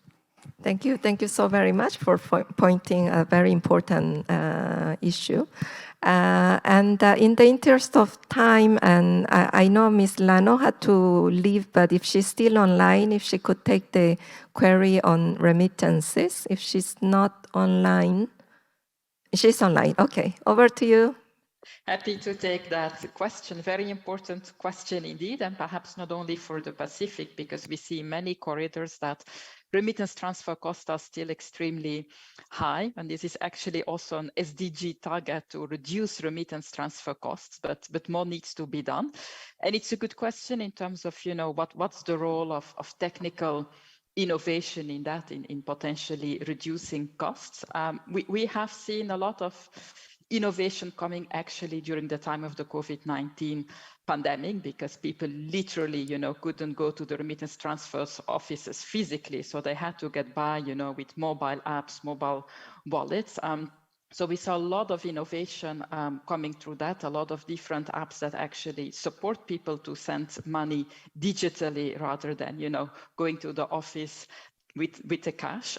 So I think this is a very good progress overall. And this also led to the fact actually that remittances didn't decline as significantly as was expected during the COVID pandemic. I would say one last thing, and that is that some of these apps has also given the opportunity to include other services, such as, digital literacy. So you have certain apps that help you to identify how can I best transfer my remittances, but which at the same time help you with issues like budgeting and so forth. So I think it's a good example, and there are many of those in different countries of, technical innovation that has helped to reduce costs for remittance transfers. But beyond that, there's also help to support, let's say, digital and financial literacy for migrants. Thank you. Thank you so very much. And I wish we had more time to expand a bit more, but I'm sure that we will have other occasions. And if there is interest, I'm sure IOM colleagues can also share documentation that would be useful. And also, Mr. Ribeiro, if you are still online, and there was a specific question to you, and then if you had any other comments.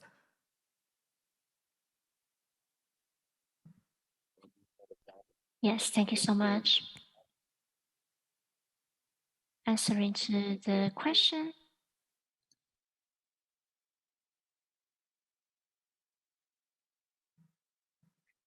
regarding to the questions that are related to the homophobic systemic, there is an institute in Portugal that works with this as it provides support, information, and awareness readiness. It is a commission of gender equality. It is under ACM as well. We work along with each other.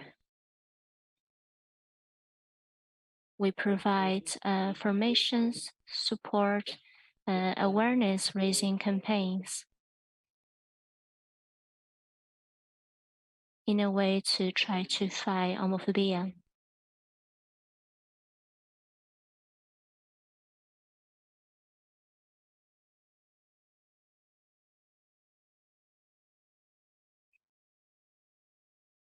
In Portugal, it is very important for the migrants to be heard.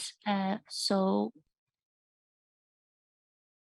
access to employment, accommodation, Portugal language, it is 3 challenges that we try to work very hard on. These 3 are our priorities right now.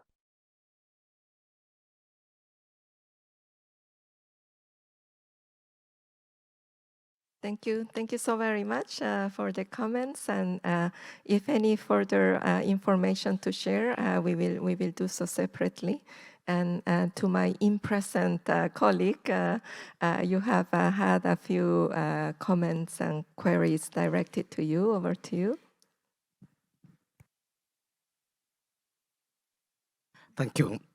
Thank you so much, moderator.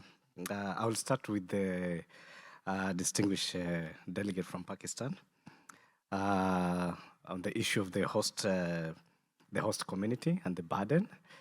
I must admit, my linkage right now is more of migrants, but since I've had both experience of dealing with refugees, the issue of host community is always a big issue in hosting refugees. It's not only in your country, but also to our region as well.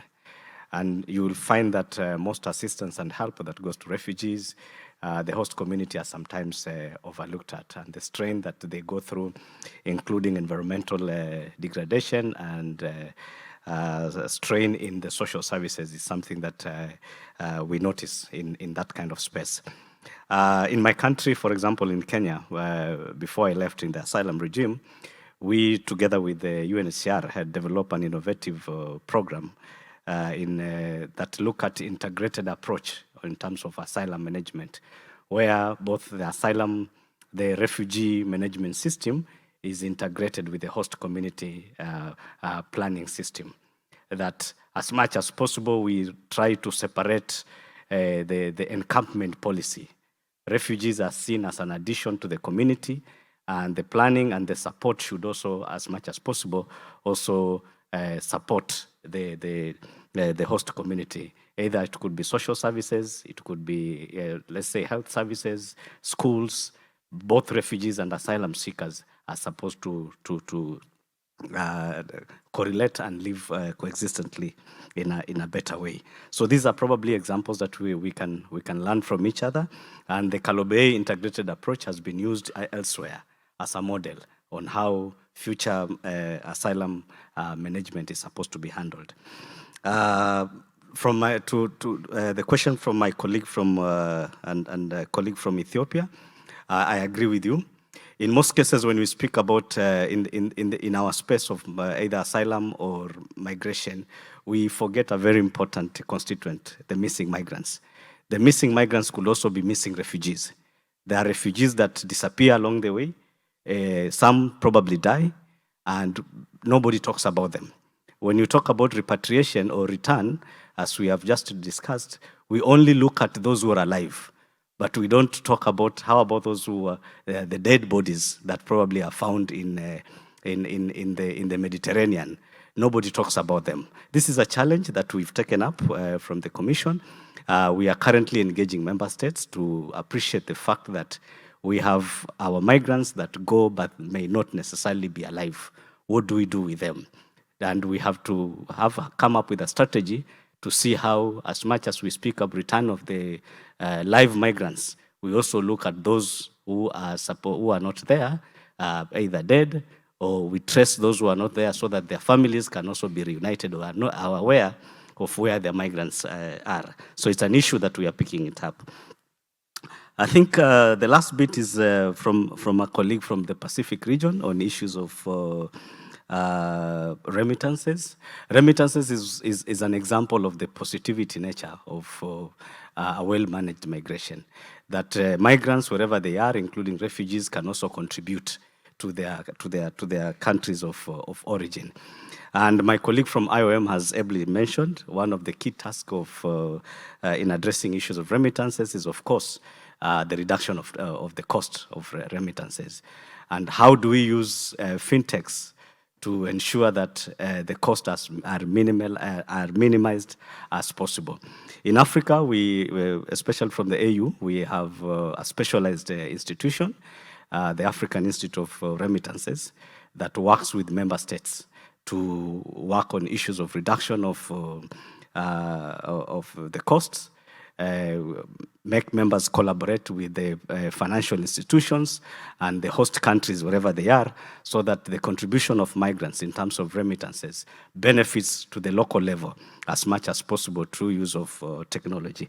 I think, moderator, those are the questions that were directed to me, and I thank you so much. No, thank you so very much. And actually, I had questions for the presenters in case nobody would ask questions, but I'm glad that I didn't have to use those, and you had so many very thoughtful questions and comments. I think this is an issue that we all need to work together, and as Jeffrey has said, people move is a fact. Many of you talked about how to manage the migration, how to, what are the tools and what is done at the national level, human rights-based social protection, to integrate those people, and how you use technology to do that. And there's so much to do, right? So the interstate dialogue, there's so much richness of experience here. So I would like to thank you, Endesa, and the organizers for bringing us together, and hope that the discussion goes on, and then the platform will be open. So yes, please share more thoughts about it. And sorry, we are a little bit behind schedule, but I thought that it was very important what was shared. Thank you so much. Thank you, Ms. John, and our presenters for their insightful presentations. We will now take a 10-minute break, and after the break, we're going to have the awarding and closing ceremonies. Let's give our speakers and our moderator another round of applause.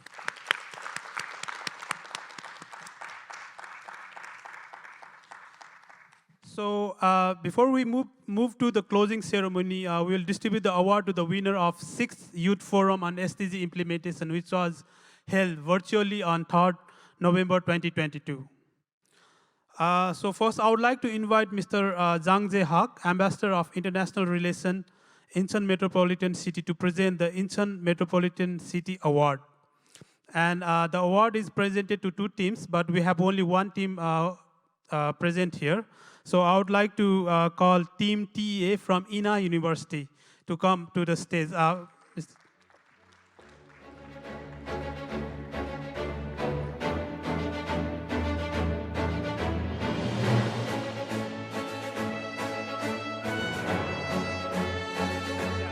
Okay. I will read the award first. Award certificate, Team TEA. We have three team members, Ms. Wu, Ms.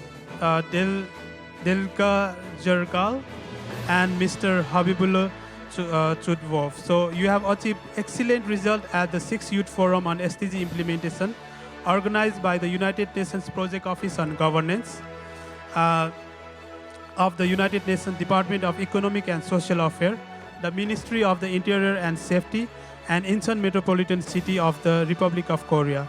3rd November 2022, Yoo Jung-bok, Mayor of Incheon Metropolitan City.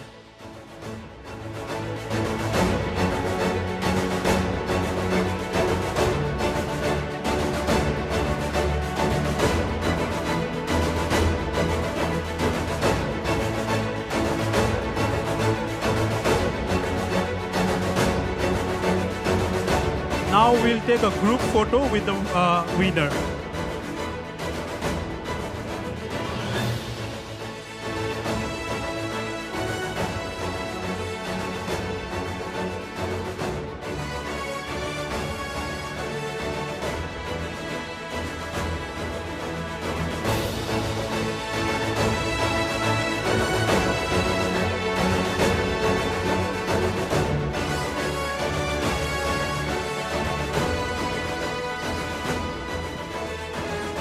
Thank you.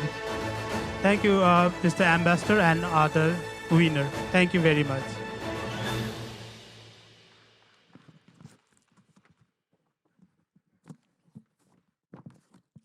Now, next, the Ministry of Environment Award is presented to Team EcoButters.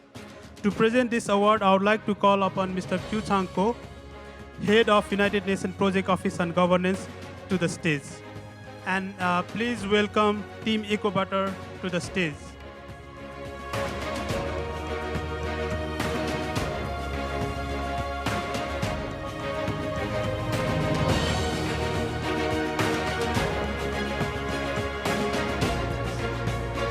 I will read the award.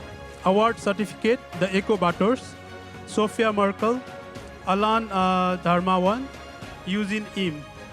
You have achieved excellent result at the 6th Youth Forum on SDG implementation, sponsored by the Ministry of Environment and organized by United Nations Project Office and Governance of the United Nations Department of Economic and Social Affairs, the Ministry of the Interior and Safety, and the Incheon Metropolitan City of Republic of Korea. November 3rd, 2022, Minister of Environment Han Wa-jin.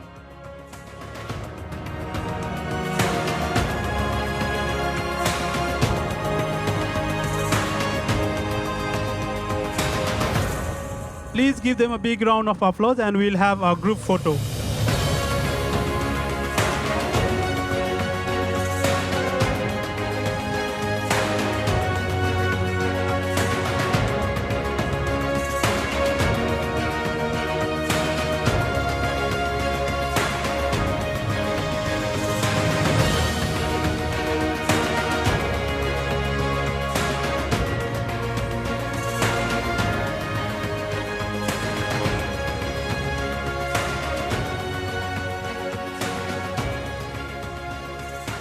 Lastly, I would like to invite His Excellency Mr.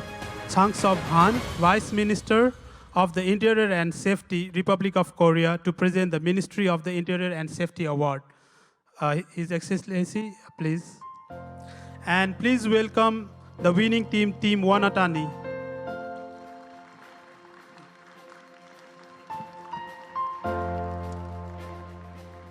Let me read the award. Award certificate. Ari Bima Putra. You have achieved excellent result at the 6th Youth Forum on SDG implementation organized by the United Nations Project Office and Governance of the Department of Economic and Social Affairs of United Nations, the Ministry of the Interior and Safety, and Incheon Metropolitan City of the Republic of Korea. 3rd November 2022, Lee Sang-min, Minister of the Interior and Safety.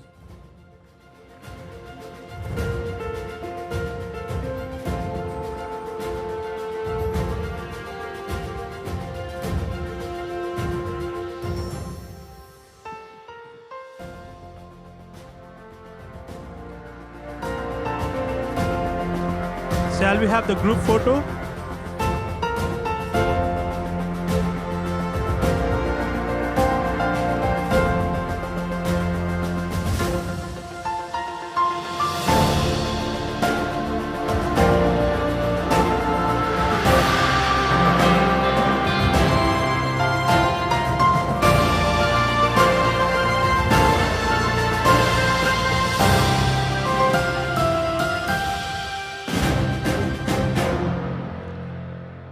thank you all the youth who participated in the Sixth Youth Forum and the youth session held today.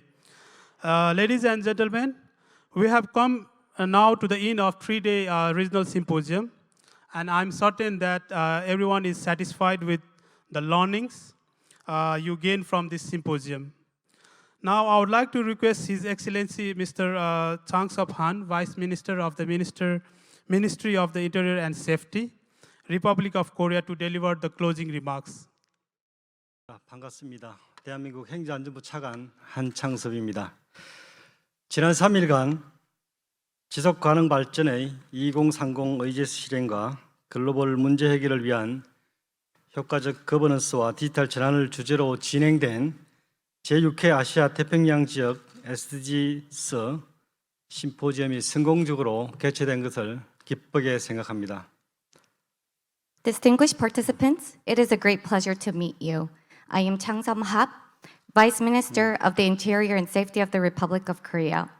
I'm delighted with the outcome of the 6th Regional Symposium on Effective Governance and Digital Transformation for accelerating implementation of the 2030 Agenda for Sustainable Development and addressing global challenges. 또한 올해 심포지엄이 성공적으로 개최될 수 있도록 많은 관심과 노력을 기울이신 우리 유엔 거버넌스 센터 고교창 원장님과 센터 직원 여러분, 그리고 유엔 경제사회처 관계자 여러분께도 감사의 말씀을 드립니다. I would like to especially extend deep appreciation to Mr. Kyu-chang Ko, the head of the United Nations Project Office on Governance, for his dedication in leading the symposium to great success. My special thanks also go to all UN DESA and UNPOG staff for the excellent organization. 지난 2017년에 시작되어 올해로 6번째를 맞은 아태 지역 SDGs 심포지엄은 아태 지역뿐만 아니라 동아프리카 지역 국가들의 공공행정 역량 강화와 지속 가능한 발전 방안을 논의하려는 뜻깊은 행사로 자리매김해 왔습니다. The Regional Symposium first kicked off in 2017. Marking the 6th anniversary, the symposium has evolved to become an annual flagship event, raising awareness to participants from Asia and the Pacific and East Africa and beyond on critical public governance issues and providing new approaches and methodologies in strengthening capacities towards achieving the 2030 Agenda for Sustainable Development. 특별히 올해는 코로나 이후 처음 대면으로 개최되어 그 의미가 더욱 크다고 할 수 있습니다. This year's Regional Symposium is ever more meaningful as this is the first Regional Symposium to be organized in a hybrid format since the COVID-19 outbreak. 코로나19를 겪어온 지난 3년의 시간은 우리가 이제껏 경험해 보지 못했던 새로운 형태의 경제적, 사회적 어려움과 위기였던 반면에 또 다른 한편으로는 지속 가능한 발전의 가치와 그 가능성을 확인하는 시간이기도 했습니다. The 3-year-long COVID-19 pandemic brought new economic and social challenges we have never experienced before. On the other hand, it provided an opportunity to reaffirm the value of the SDGs and think about the options ahead if the world was to achieve the 2030 Agenda for Sustainable Development. 앞으로 우리가 맞이하게 될 지속 가능한 미래는 경제사회 전반의 회복 탄력성을 높이고 사회적 약자에 대한 사회 안전망을 강화하는 한편 디지털 전환 과정에서의 기회와 위험 요인에 얼마나 잘 대응하는지에 따라 달라질 수 있다고 생각합니다. I think a sustainable future depends on measures such as strengthened economic and social resilience and strengthened social protection system for vulnerable peoples. It will also depend on the capacity to respond to the opportunities and risks involved in the process of digital transformation. 지난 사흘에 걸쳐 논의된 효율적인 거버넌스 혁신과 이행 방안, 디지털 전환 및 공공 데이터의 개방, 그리고 기후변화 대응을 위한 국가와 지방 정부의 역할 및 전략에 대한 각국의 우수 사례들은 지속 가능한 발전 목표 달성을 위한 전 세계의 공공행정 혁신에 의미 있는 기여를 할 것으로 기대합니다. For the past 3 days, we shared experiences on effective governance innovation and implementation plans, digital transformation, and the role of national and local governments in addressing global challenges such as climate change. I hope that the outcome of the discussions will contribute meaningfully to public sector innovation around the world to meet the SDGs. 대한민국 행정안전부는 앞으로도 유엔 경제사회처, 유엔 거버넌스 센터와 함께 아태 지역의 지속 가능한 발전과 글로벌 공동체의 더 나은 미래를 위해 연대와 협력을 더욱 강화해 나갈 계획입니다. The Ministry of Interior and Safety of the Republic of Korea will continuously make efforts to contribute to accelerating implementation of the SDGs in the region and work hard towards attaining a better future for the global community. We will do this in solidarity and in cooperation with UN-DASA and UNPOG. 다시 한번 행사 준비와 진행을 위해 수고해 주신 분들께 감사를 드리며 여기 계신 모든 분들의 건강과 행복을 기원합니다. 감사합니다. I thank all the organizers and I wish all the participants good health and much happiness. Thank you very much.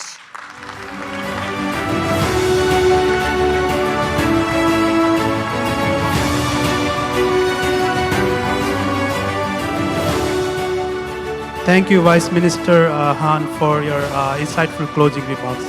To close the symposium, I would like to call upon Mr. Kyu Chang-ko, Head of United Nations Project Office and Governance, to the stage.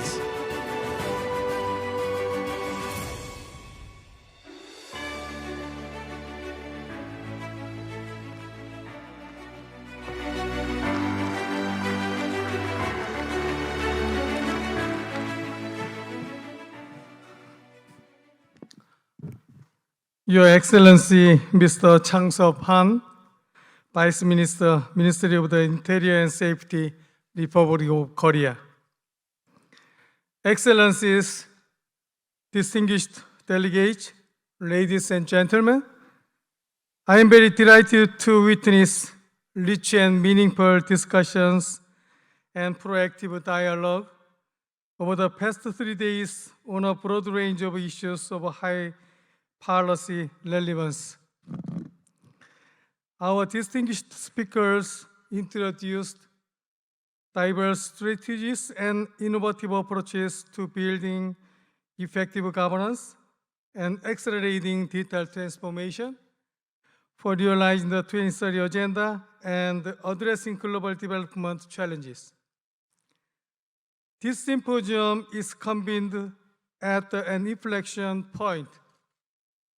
While our world is confronted with multiple cascading and interlinked global challenges, notably climate change, food and energy crisis, and rising inequalities within and across countries.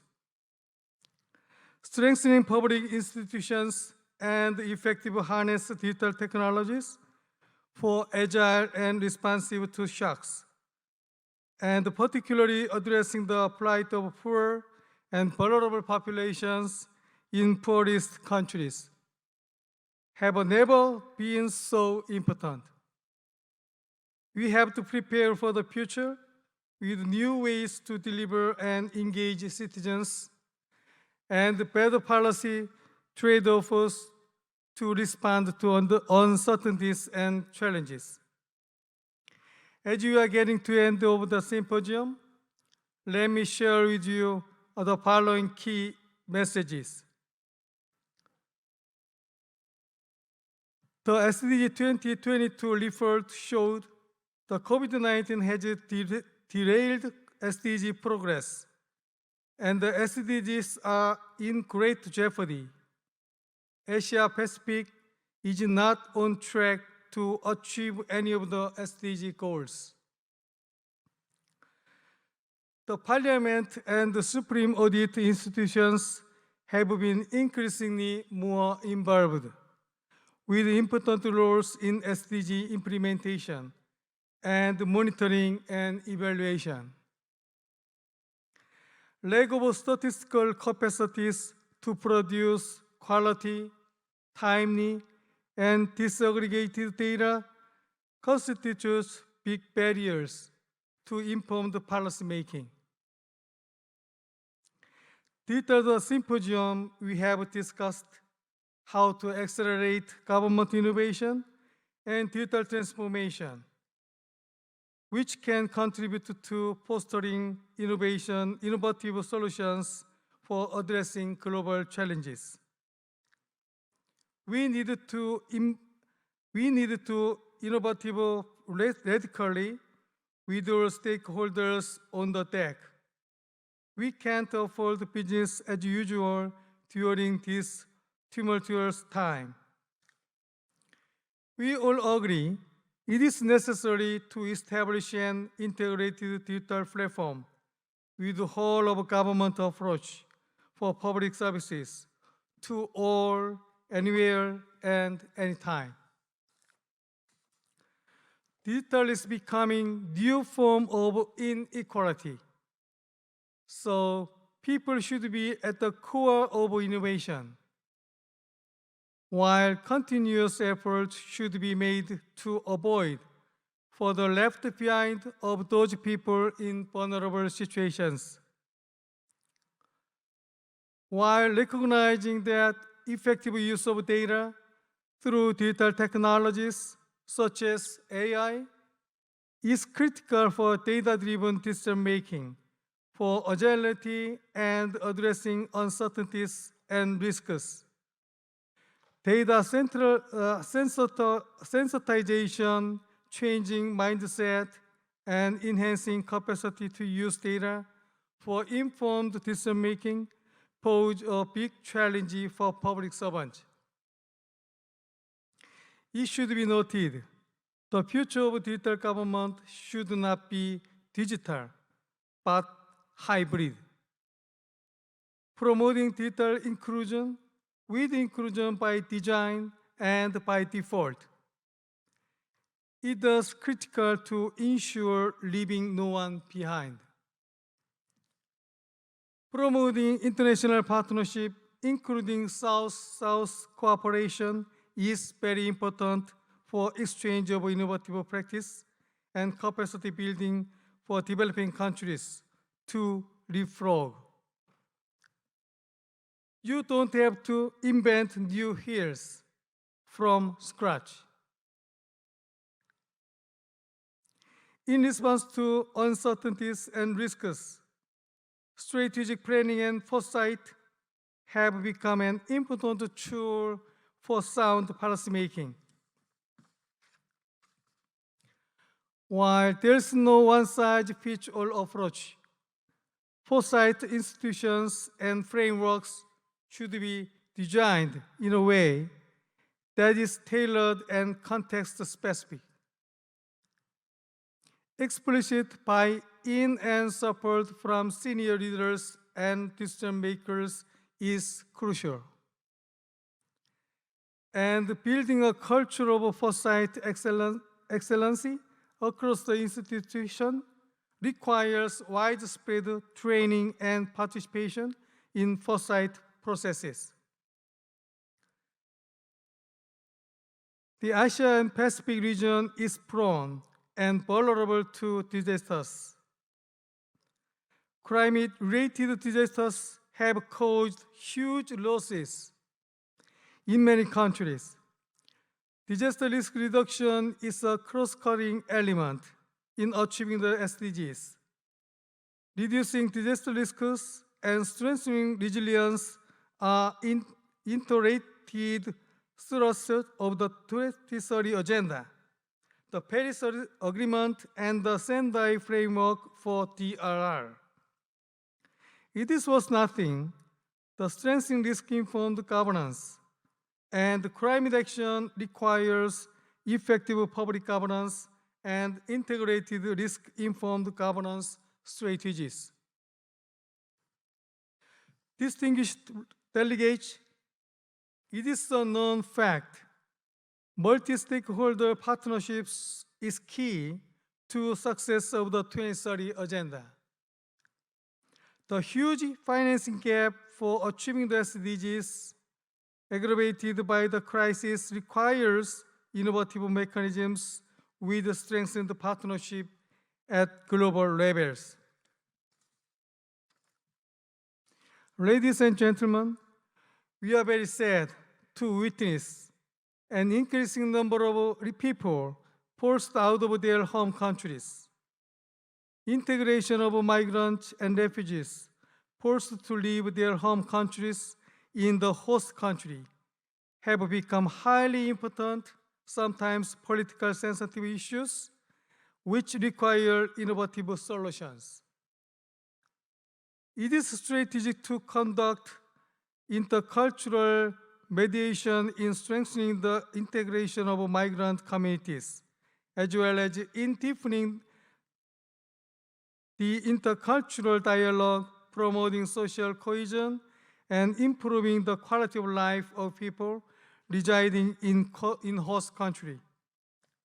The host country should provide systemic support to migrants and refugees, including financial support for basic needs and employment support for access to the labor market and receiving social benefits. Building right-based social security system for migrants and refugees is key. Dear colleagues, UN-TESA and each DPIDG UN-POG, together with other partners, is committed to promoting and supporting member state capacity development through demand-driven and needs-based programs. I thank all the participants for your active discussions during the Learning Lab, which greatly helped us better identify capacity, needs of member states for effective implementation of the UN-TESA curriculum and governance for SDGs. Sharing national experience by 4 countries in implementing the curriculum during the symposium was also very helpful to better serve country needs. UN-TESA will continue to promote knowledge transfer through peer-to-peer learning and support innovation in public governance by collecting and disseminating good practices. It is committed to the principle of leaving no one behind and leaving no country behind, especially in the current context where those countries in special situations have been disproportionately impacted. Distinguished delegates, youth are our future.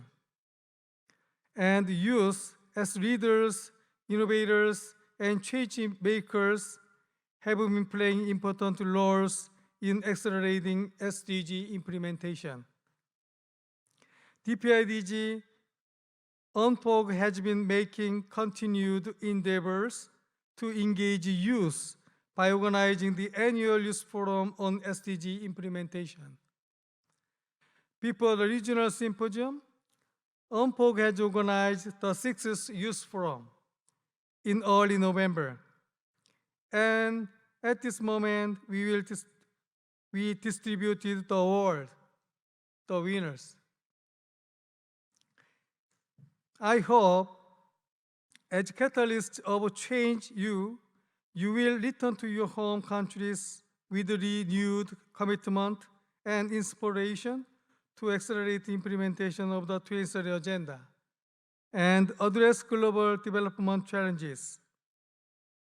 As Mr. Ban called upon us in his keynote speech, we shall redouble our efforts at all levels to promote government innovation and accelerate the digital transformation for all. I wish to thank again the Korean Ministry of the Interior and Safety and the Incheon Metropolitan City for their support, excellent collaboration, and great hospitality. I thank all of you for your participation. I hope you have enjoyed your presence at this symposium. I wish you all a safe trip in returning home. Lastly, last but not least, I would like to take this valuable opportunity to acknowledge and thank the organizers of this first ever hybrid regional symposium. Capping, Anna, Pravin, Migyong, Shirley, Suki, 경혜, 명구, 다나, 헤일리, 창일, 써니, 은경, 기쁨, 알베르토, 지민, 인턴스, 캐롤릿, some volunteers, Incheon citizens, and PCO, cameraman, and 잔치마당 Korean classic performance group.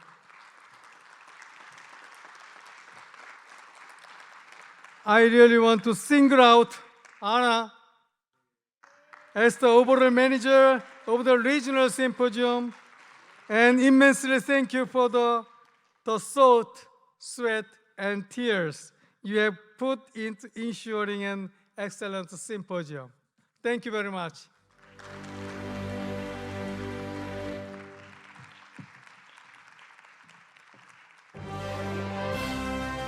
Thank you, Mr. Ko, for your summary and closing remarks and acknowledging all the UNPOC staff, Incheon staff, PCOs, cameraman, and everybody. So before we officially close the session, close this regional symposium, I would like to request all the participants, delegates, to come forward for a group photo.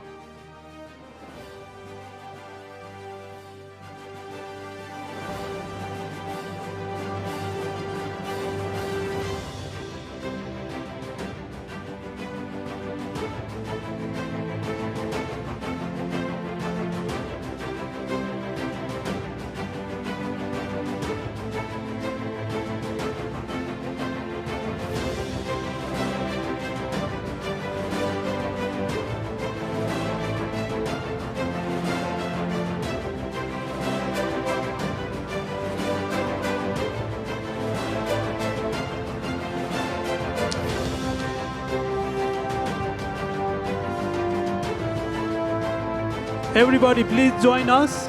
Let's make a good memory.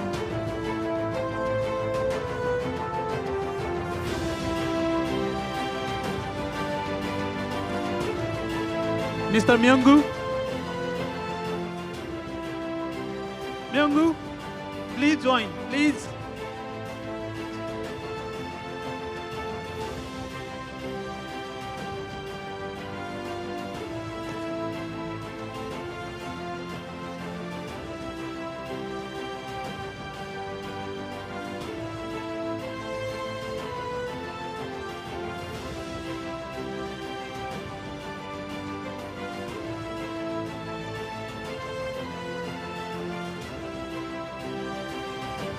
Please take out the masks.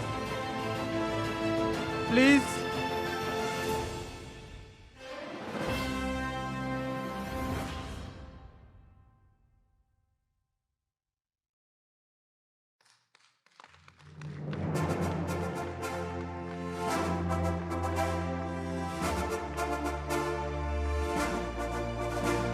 Thank you very much. Before you leave the venue, I would like to request you to complete the evaluation form. Please complete the evaluation form. You have the QR code on the table.